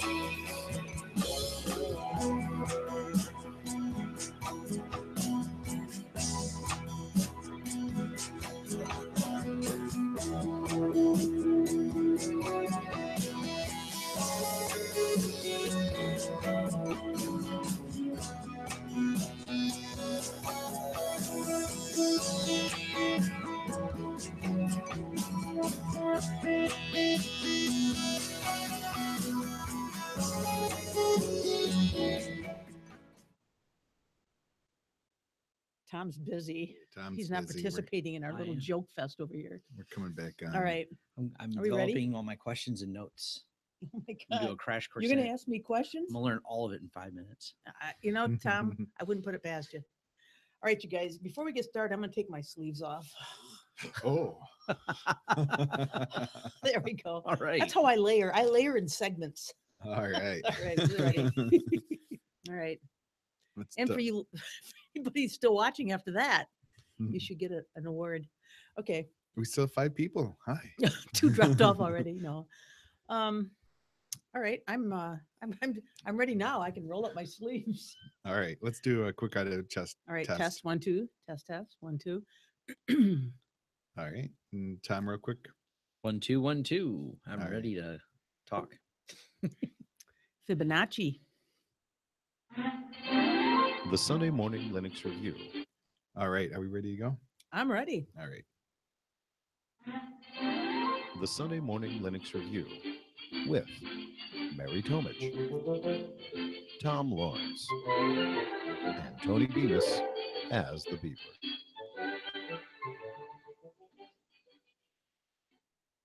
And we're back. We're doing a Fresh Looks episode. That's right. This is the Sunday Morning Linux Review. This is a Fresh Looks episode. And we're going to be looking at a Linux distro today.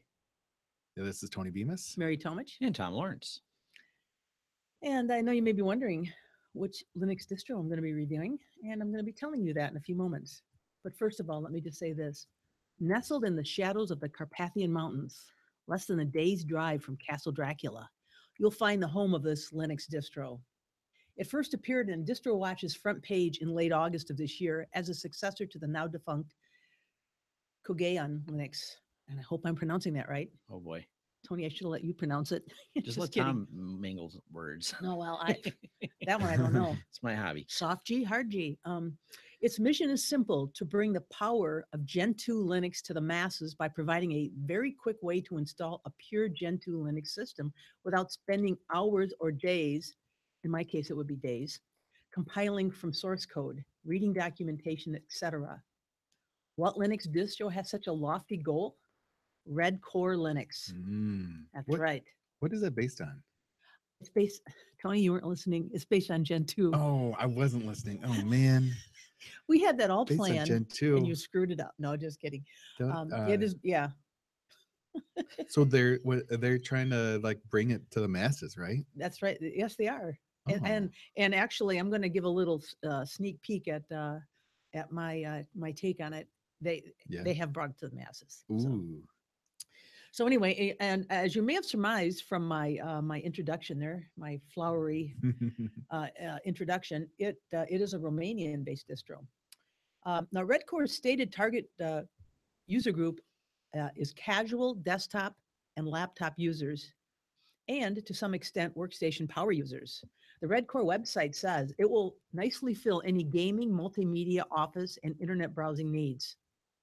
So would this Linux distribution be red hot, or would I let out a blood-curdling scream for having decided to take a look at it?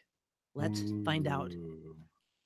Yeah, first of all, I'm going to share the vitals. The name, of course, is Red Core Linux 1710, and this particular version is called Helvetius. I hope I'm pronouncing that correct. The maintainer is Gunan Mamet and his team in Romania.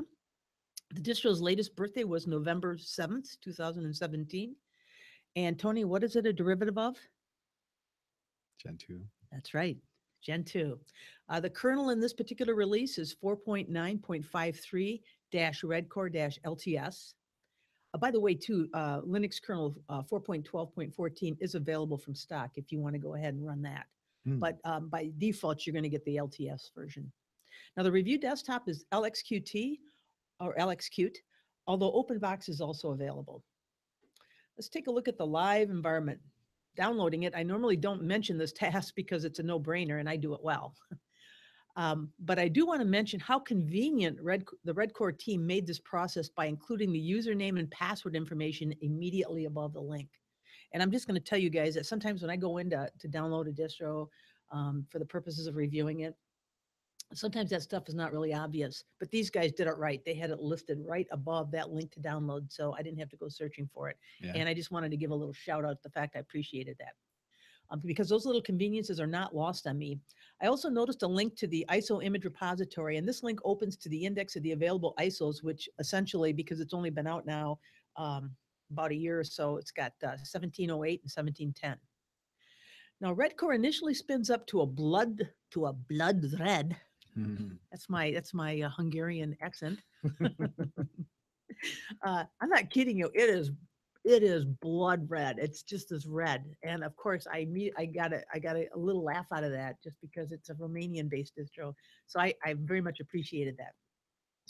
It's a grub screen with, now there are 4 options there. I can just go ahead and start Red Core 1710. I can also go into what they call the advanced mode, which essentially gives me 2 options, one of which is VirtualBot Safe Graphic, and then the second one is Disable ACPI. The other 2 are basically selection options for language and keyboard. Now, booting Red Core Linux to the live version was of course easy. Thank God. The login screen presents a drop-down so that you can select your preferred desktop environment. My review, as I noted earlier, was done using the LXQt desktop, although I did try OpenBox in the live version as well as after I installed it. The results were less than satisfactory, but to be fair, the problem could have been with my old NVIDIA graphics. Luckily, however, LXQt worked perfectly. And I hope it's called LXQt because I've heard, the letters QT, that whole development environment, Right. and toolkit. I've heard it called Qt. Same here. Yeah. So that's why I'm going to say LXQt, but it's spelled out LXQT. Yeah. Just for everybody. That's one thing. We should have a show on talking about names. Ooh, that'd be a debate. It would be. It would be. Now, but back to the review. There was a small caution window in the lower right corner of the screen alerting me to the deprecation of the clock plugin and that it would be removed in future releases of the LXQt panel. Now, that notice was followed by the advice to use World Clock. Well, I simply ignored it because it just didn't. It wasn't germane to my review, but it did appear, and so I just want to let people know that they may see that until that's updated. Red Core's rendition of the LXQt of LXQt was clean and sleek. I really don't go into much detail regarding the artwork for the desktop wallpaper, but I want to specifically mention it for the Helvetios release. If you enjoy a futuristic, crisp-looking, stark look, you'll like this wallpaper with all its rectangular structures reminiscent of city skyscrapers. A single scarlet blood thread box in the Red Core Linux name centered the picture. After I realized, let's see, oh yeah, centered the Linux name, you know, their version right in the middle of the screen. I thought it really looked sharp and professional. A single toolbar spanned the bottom of the screen. On the right side was a familiar system tray, which was fully stocked with the standard notification icons, plus one I was not expecting to see in a live version, and that was HP's Device Manager. That came already pre-installed. Now, as somebody who likes to use HP printers and scanners, I personally was appreciative of that because that means I didn't have to fiddle around to get it installed. It was already there. And I can't really remember when I saw that utility automatically included in a live DVD. There were only two icons on the desktop, the Red Core installer and then an Ask for Help, which opened to a web page to their IRC channel. Unfortunately, I had not, that's what it was supposed to open to, but unfortunately, I had not yet connected to the internet, so it displayed nothing. And speaking of internet connections, a couple of episodes ago when we first noted Red Core during our Distro Fever segment, I mentioned my initial experience with it and how Red Core saw my wireless routers, but when I attempted to connect, the connection was aborted without prompting for a password. I still don't know exactly why it did not display the password box, but as I mentioned during that episode, the problem was easily remedied by manually opening the wireless connection tool and adding the router's name, you know, my SSID and the password. And once I did that, it was fine. So a tiny problem, but a very easy workaround. The toolbar has an interesting feature on the left side adjacent to the application menu. This is, you know, in the lower left corner. It allows you to pin one or more apps to the toolbar simply by dragging and dropping its icon over this hotspot on the toolbar. It's an existing feature of the LXQt panel, but it was new to me, and I really liked the ease with which I could add launches to the panels. So I filled it all up. No, just kidding. I'd added a couple, but it was really pretty slick. You can go into the menu, you find what you want, you just click and drag it to it and immediately put a little convenience launcher there for you in the panel. Yeah. Yeah. Do you have that in Cinnamon? Well, you right click on it and say add to. Oh, you have to panel, right click to it, but launcher. this one you don't have to do any right clicking. You just click and drag. Oh, I thought that was pretty yeah, slick. that's nice. Yeah, it really was. And I don't think I've seen that in KDE. I mean, I've never tried it. So, oh, a report for, hey, what I did next in the intervening 2 weeks. All right, but let's take a look at the defaults that come with Red Core Linux. Our browser is Cupzilla, and they also have configured DuckDuckGo as a default search engine. The Office suite is LibreOffice, and all the full LibreOffice suite is installed, so you get it all. The mail client is something called WMail, which I had never heard of before, and that's how it's listed in the menu entry and how I initially recorded it on my sheet as I was going through it. But other information shows that this name has been changed to something called Wavebox to more accurately reflect its broader functionality, or as they say at the Wavebox website, your operating system for SaaS. So, you know, software as a service. Yeah. So it touts itself, something that Wavebox does, it touts itself as better than Chrome for system resource usage. But for example, it sleeps tabs when you're not working them or using them. So, but anyway, from what I could discern, it looks like Red Core just uses the mail function from that. But there are other features of Wavebox that are available if someone wanted to take a look at it. Now, the file manager is PCMan-FM. And for package management, of course, Gentoo's portage with some customizations that I'll discuss shortly. So the install process, Red Core Linux uses Calamares as its installer, which makes for a completely unremarkable process, and that's a good thing. As I think I mentioned a couple of episodes ago, I installed Red Core Linux in VirtualBox, and my normal process is to allocate about 16 gigs for any OS install that I do virtually. And I've never had a problem with the size of that space. However, I didn't realize that Red Core's implementation implementation of Calamares looks for 20 gigs of available space, a situation that required me to exit the installer, resize the virtual disk, and start over. This requirement was added in August of this year when they released 17.08. And they didn't really go into detail why. It wasn't clear to me why you need 20 gigs, because certainly the footprint is far smaller than that. So not a big deal. Just know that going in, folks, if you're going to try this in a virtual environment, set aside at least 20. By the way, Red Core Linux supports both BIOS MBR and EF GPT installations. And you can either full disk encryption is enabled, so you can use it or not use it as you see fit. But they also indicate too on their website that secure boot is not available at the moment. Compatibility with secure boot. I'm not sure who has compatibility with secure boot, EOFI. except for it does support EFI GPT, but secure boot. Because you remember when I was talking about trying to get Ubuntu on my Surface laptop, I undid secure boot. And every time I boot, I get this big red banner. Yeah. Oh. I get a big red banner with a lock that's open. Yeah, because so you have to turn that off, right? Yeah. So I'm at that Microsoft conference and this thing fires up and I'm thinking, I wonder if people are thinking they see that. So, her system is broken. No, it's not. I'm in the process of fixing it. She's a hacker. Don't let her in. Let's see here. Another thing too to note about Red Core Linux, during the install, I was prompted to create a root password, and I was glad to see that Red Core uses a traditional root account for system administration.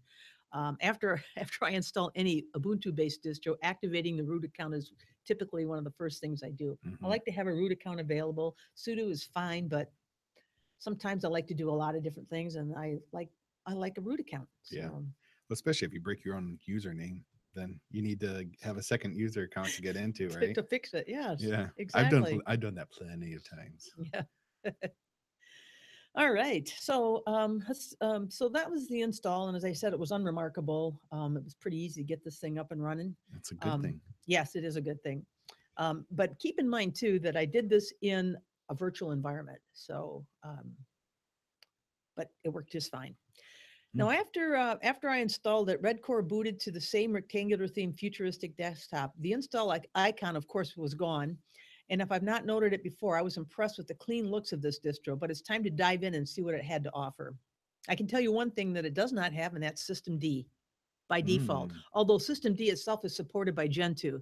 So what DistroWatch, I went actually check DistroWatch to see what it does have as far as its init software. And you've got OpenRC or SysV. So, but there's no Systemd. So for Systemd haters who are looking for something to try, you might want to give this one a look. Yeah. I've succumbed. I'm running Systemd. But I want to spend some time now talking about package management.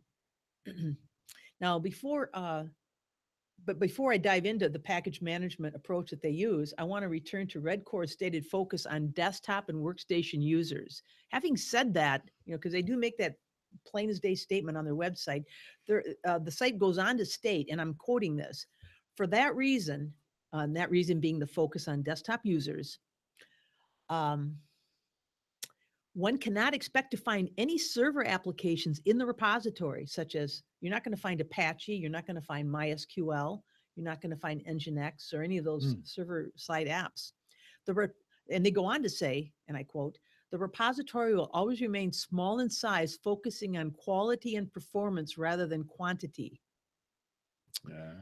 So my take on this, because I was a little disappointed to see that. I can certainly understand not installing it by default, but while I fully appreciate Red Core wanting to focus on quality and performance, and I'm right there with them on that, rather than quantity, not having those options available for users who want to install them is a bit of a disservice. If you want these applications, you're going to have to go outside of Red Core, probably to Gentoo or some, may have to compile them from source or. Well, that's what I was going to ask is eMerge available?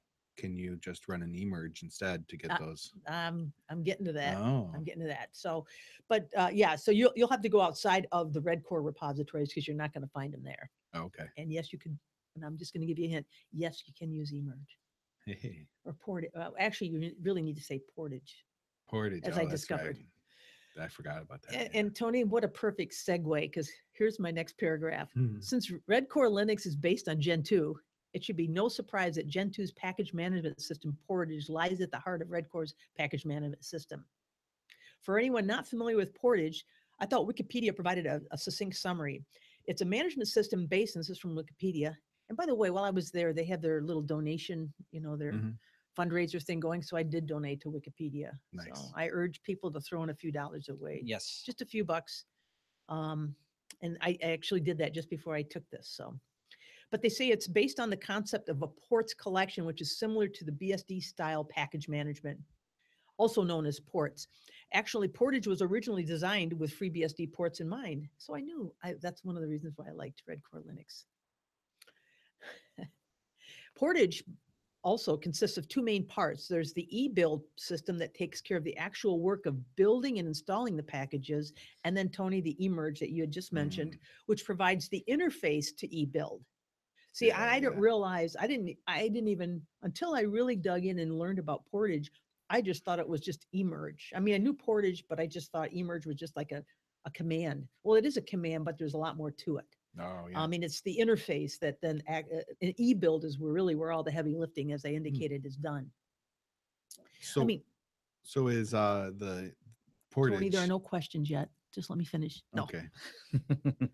Hey, I'm kidding. Go ahead and ask. So Portage has like when it downloads and it goes to install it, it has to compile everything, right? Mm-hmm. But I'm gonna. is pre-compiled, right? Or What is Red Core? Red Core? Yes, it's an Oh. ISO. Yes, and the install was unremarkable. That's awesome. But I'm going to say a couple of remarks about it. All right. It was very easy. Yeah. Yes, and as I said, I did it virtually, but I have no reason to doubt that the actual installing it on actual hardware would be no less problem-free. Did I say that right? Yeah. I would say it's just as problem-free is my conjecture as far as how it would be. But getting back to Portage here, just think about RPM and Yum or dpackage, DPKG, dpackage and apt. I mean, that's how that Portage system works. Now, Linux users familiar with Portage should feel right at home using Red Core Linux because they can use Portage's commands to install, manage, and remove software. Now, to test this capability, I went ahead and I started using it just to see how it worked. Yeah, to test this capability, I used and again, this goes back to that whole name thing. This is MUPDF. So I thought MUPDF. I want MUPDF on my system. Moo. It's a cross-platform open source PDF reader as my application to put the package management system through its paces. Of course, you just bring up a terminal, and installing MUPDF was as easy as typing emerge-ask space app text /MUPDF. And of course, that app text, that particular thing is where on the ports tree, and when I say ports tree, I'm probably using BSD terminology, but it tells you what directory you're going to find all the files to build, or to compile and build this thing and then to install it. And so when I saw that, I thought, oh, this is really pretty easy. Yeah. Yeah, it's kind of like what category it's in. Yep, that's exactly how it is. And if you were to go into the system and take a look at that Portage, now I've done it in FreeBSD, and you just see this long directory, and you can go into the hierarchy of the directory and then see each directory for the various applications, and then from there, of course, that's where the system reaches in and does its magic. Yeah, after the install was completed, MUPDF was available for use in the application menu in the graphics category. That was easy. It really was. It was great. And removing MUPDF was just as easy. Emerge-unmerge MUPDF. And within a few seconds, MUPDF was nowhere to be found. It was not in the little applications menu area. It was not on the system at all. So how does Red Core Linux offer Portage as a package management solution? Well, it does via its tool called Sisyphus. Doesn't it sound like something from Harry Potter? Right. We're gonna meet with the Sisyphus. It really does. We got some strange words here. Yep. And I'm glad you're saying all of them. Yes, and I did contact the project leader, and I'll go into that in a little bit. But I hope he isn't offended by me, making these little jokes. How do you spell Sisyphus? Sisyphus, Sisyphus. So, I see. all right. Okay. But according to the project wiki, Sisyphus is a simple wrapper around Portage and related utilities. And Sisyphus provides, an apt-get or yum-alike interface to assist people transitioning from Debian and Red Hat-based systems. The basic functionality, hang on a second here, let me just move my page. The basic functionality is in place and working, but according to what they said on the site, Sisyphus, and I'm going to go into, in a couple seconds here, go into really what it consists of. Sisyphus continues under active development, and that became apparent when I started using it. Users can expect many things to be added, changed, or removed from it, in the ongoing times here. It really consists of three components. You've got the backend library, which is libsisyphus, and it's a Python library. I thought, yay, Python. And it's the back end, and it wraps Portage and all the utilities in its functionality. And there are two methods for interacting with the library. You can do it through the command line, which is what I use. I did it with both. The command line, which is Sisyphus-CLI, and then there's Sisyphus-GUI. And that's the user interface, the front end in the graphical environment. I tried them both because that's just the kind of person I am. I don't want to interrupt, but when you're done with the Sisyphus part, I have something to add. You're sitting over there. That grin. For people who are just Tony has listening, something I to just say. want to kind of describe this.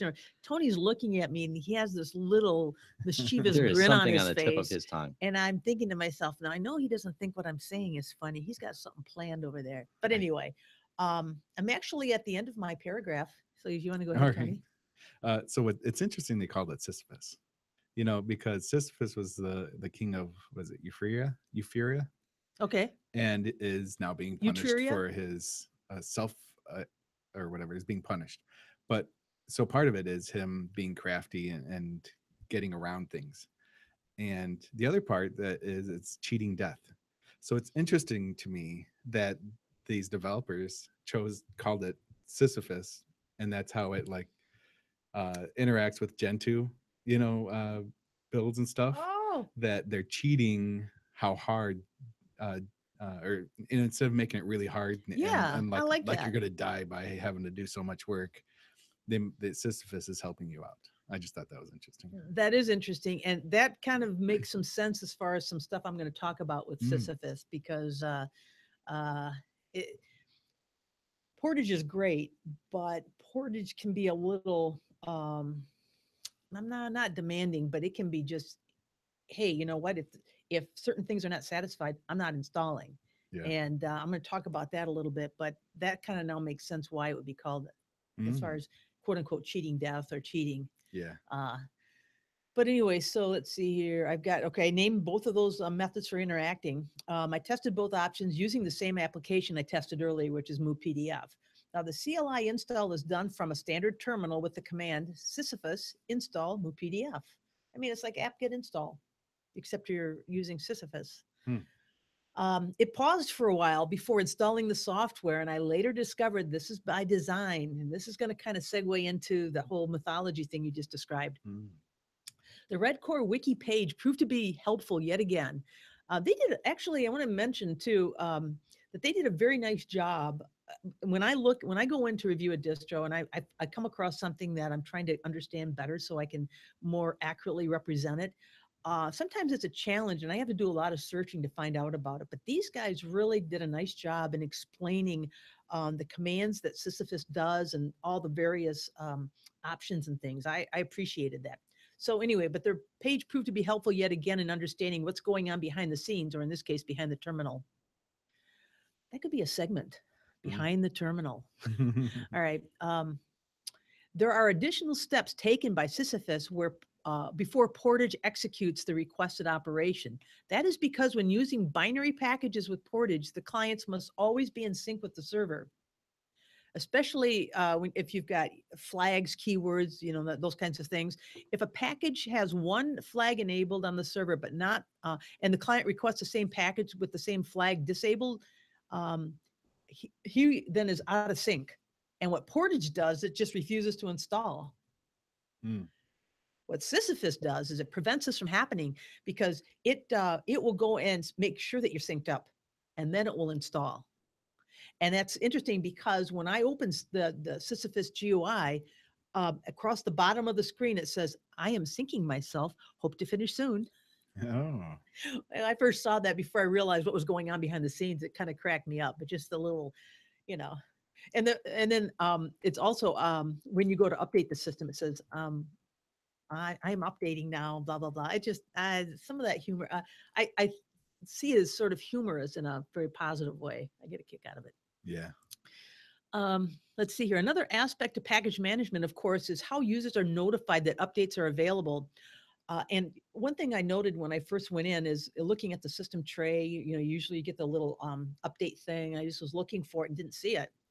So unfortunately, this feature is not available in Red Core Linux at the current time. And so I reached out to the project team lead and Gunhan Mahmut uh, and asked him about it. And he very promptly got back to me, and I appreciated that. And here's what he shared with me in response to my inquiry about that. He says, right now, Sisyphus doesn't have a sys tray icon and doesn't provide notification. However, when it is launched, it will check for software updates automatically.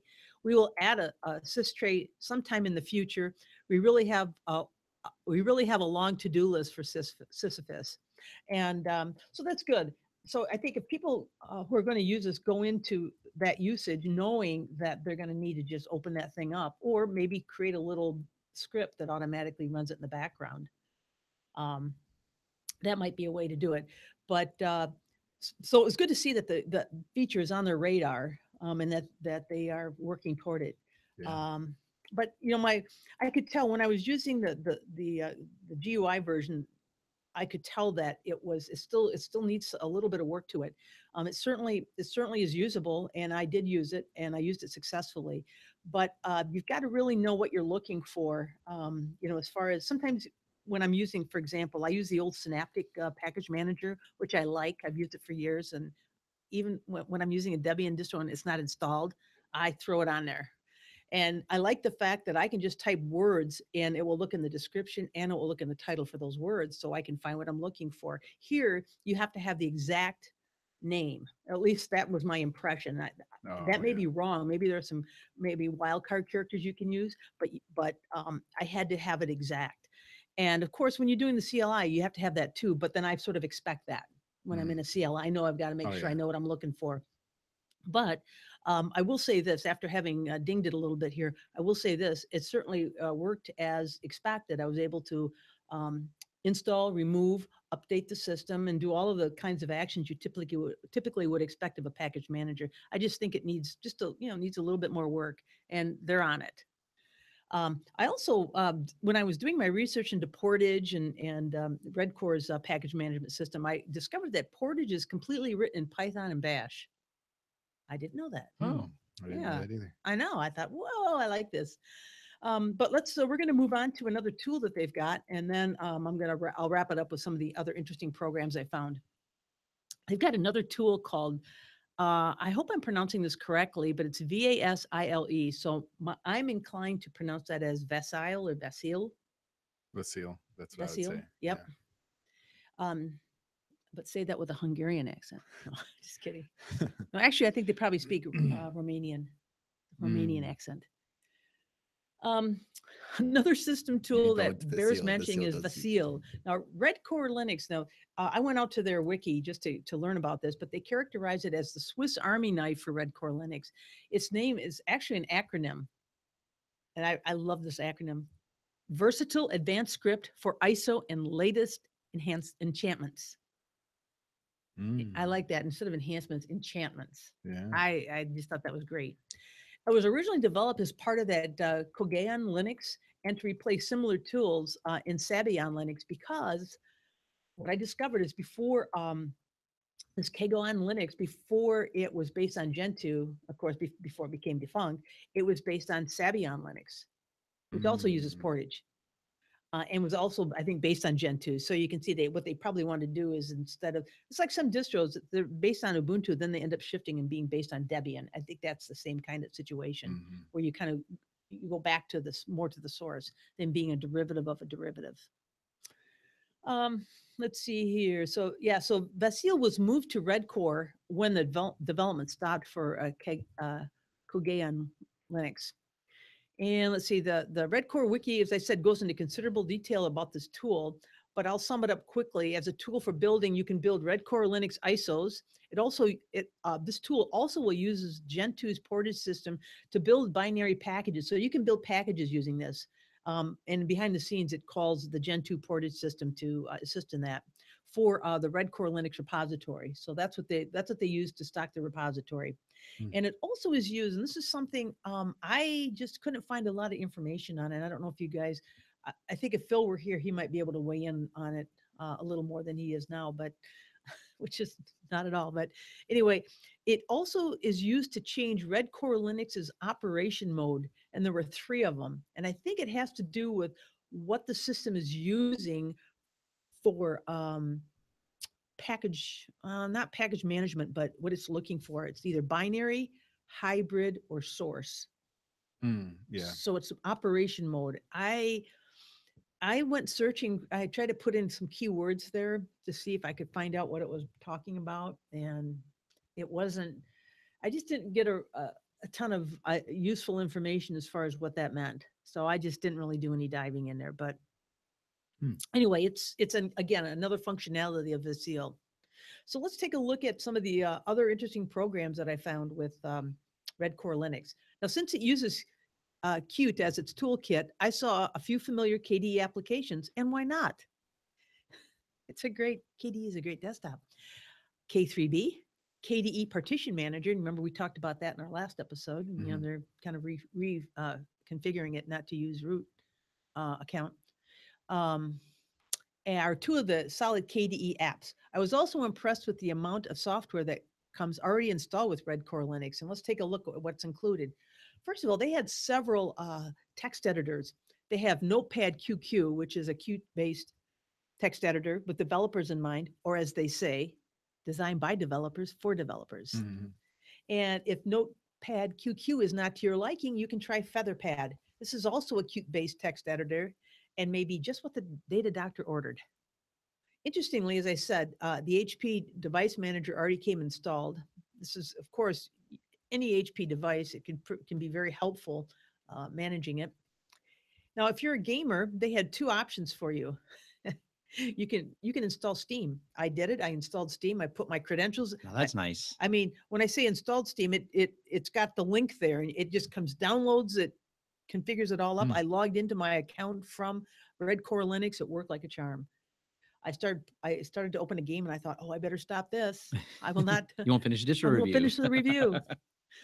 So yeah, that worked very, very well. And then also Play on Linux was there. And of course, if you're not familiar with that, it's kind of a repository of a lot of different Windows-based programs. And it took a while to refresh, and that was probably because I was running virtually and hadn't allocated a ton of RAM to it. But once it did, I decided to install Internet Explorer 4 just because I could. What? But why? Just because I Because you could. could. Because it was listed. I thought I'm going to install the earliest one just to see what I can do. And I got to tell you, it completed the install, but when I opened it, it was this tiny thing in the middle of the screen. That was it. So it was a failure. But anyway, the whole process itself works. Obviously, apparently my old Czar Reason was too advanced for Internet Explorer 4. Hey, there's also something called Simple Screen Recorder. Have you guys heard of this? Yeah. I used to use it before I moved over to OBS, but I used to like that tool. Yeah, I wasn't familiar with it. Tom, you may have spoken about it, but I just didn't associate that conversation with the tool appearance here. But it's for anyone who's not familiar, Simple Screen Recorder is an open source and feature-rich screen recorder that supports X11 and OpenGL. It's got a Qt based graphical user interface. It can record the entire screen or part of it. directly. I mean, it was really pretty. It was really pretty cool. What I did is I tested this application to see whether it was a decent tool and whether my USB headset would work. Because I plugged my USB headset into this machine, and of course, Redcore is running virtually inside there.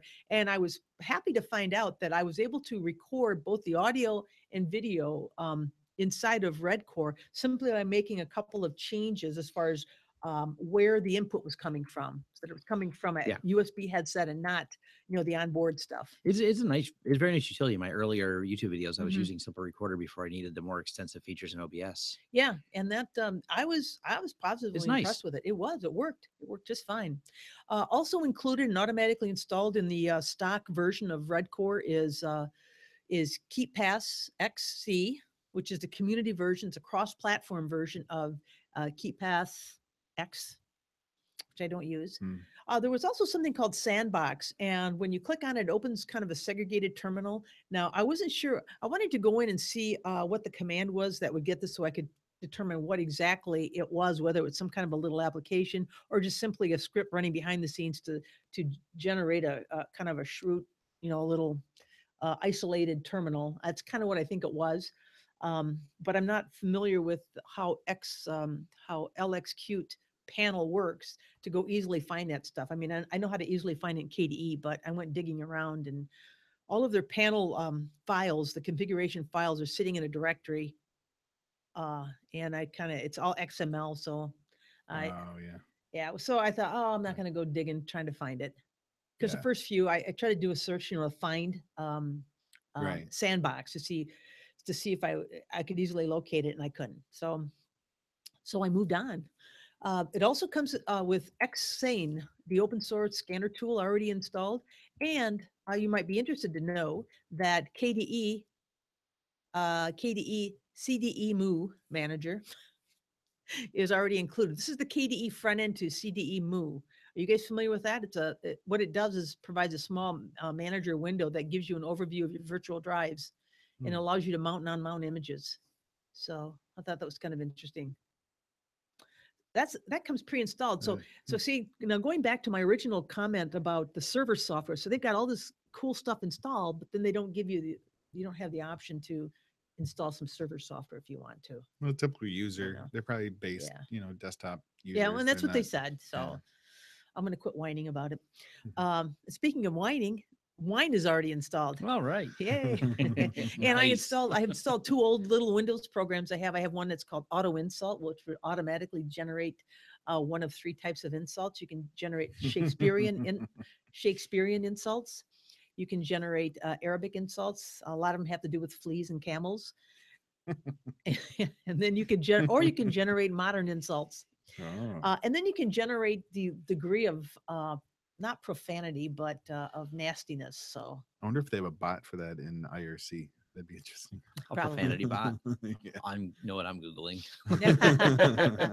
Anyway, so Auto Insult, and this thing is probably about 20, it's over 20 years old. I mean, I had it way back in the 80s, I think, late 80s, early 90s before or no, maybe in the early 90s. I just always hung on to it. It's a self-contained, a folder with a couple of different little files. All you do is drop the file in and run the executable, and it works. Oh yeah. So it's all self-contained. Yeah. And the second one is something called a progressive anagram. I don't know if you guys are familiar with progressive anagrams, but what it is you provided a series of words, and then it will generate a yes/no sequence so that you can guess what word the person's thinking of by just simply asking a few yes or no questions. Huh. Yeah, it's really pretty cool. And that program also installed in Wine and worked perfectly. So, by the way, too, there's an entire menu category in the application launcher that is dedicated to Redcore. There's a link to download. There's a link to the Gen 2 documentation. You can get live help. You can get Redcore documentation, the Git repos, and then also there's a little link to the Redcore homepage. So they really got it all covered. So moving on to the rating, we're going to wrap this up. The pros, I found Redcore Linux to be a well-conceived and executed distribution. It's got a complete set of applications for most user needs. I mean, really, it just, oh, I forgot, I'm not supposed to whine about the server part. I won't say it, but it does. It's got everything you need. I mean, I could sit down and install that, and I would have what I need. Well, I might need Caden Live, but I could probably get that somewhere. It's lightweight and a fast desktop, and it's no system D. The cons, oh, I have to, Tony, I'm going to have to say it. There's no server software available if the developer wants to install it. And there's no automatic notification for available updates, but it's coming. And the last con, there's no system D. So depending on what side of the fence you're on, you can take one or the other. Yeah. But my, overall, I found it to be a really interesting, fun distribution to install and play around with. And I could see myself, if I weren't so heavily wedded to apt-get and Debian based stuff and KDE, I could see myself installing and using this. And who knows, maybe I will do that for one of my older systems. I really liked it. And I think the team there, hats off to them. This is one of those distros where I didn't have many bad things to say. I had no bad things to say, just a few little things that, so. So, right. ladies and gentlemen, I appreciate your time listening to this review. This is Red Core Linux. I urge you to download it and give it a try. I really liked it. So that's it. Very cool. Thank you very much. Yeah, Thank you, that too. Mary. Was that Romanian? All right. Okay. So you've been listening to the Sunday Morning Linux Review. This was the Fresh Looks episode. Yep. Red Core Linux. And this is Tony Bemis. Mary Tomich. And Tom Lawrence. See you next time. You've been listening to the Sunday Morning Linux Review. If you would like more information about this or other shows, go to smlr.us. Feel free to send comments to show@smlr.us or give us a call at 734-258-7009. I'm John Miller. If you don't like it, you can Bite my 8-bit metal ass. That's bite with a Y. All right. We're Okay. done. All right. Bye, everybody on YouTube. Bye. Bye, Mike. How many I've been stuff? tweeting back and forth 5 with. years. 5 users. Mike. Someone I was just tweeting back and Oh, forth with. okay. Oh, I think I was on IRC with him, Okay. chatting BS back and forth. BSD Mike. BSOD Mike. Yeah. Yep. Yep. You've been tweeting. You know, it's interesting. He has he sent me a link to there's a GitHub thing, gist.github.com. Have you heard of that? It's where you can have hidden like GitHub like code share kind of things. Oh, neat. You send the link out and yeah, it's pretty cool. All right. Are we All right. offline? Not yet. Goodbye, Oh, everybody. All right. Bye.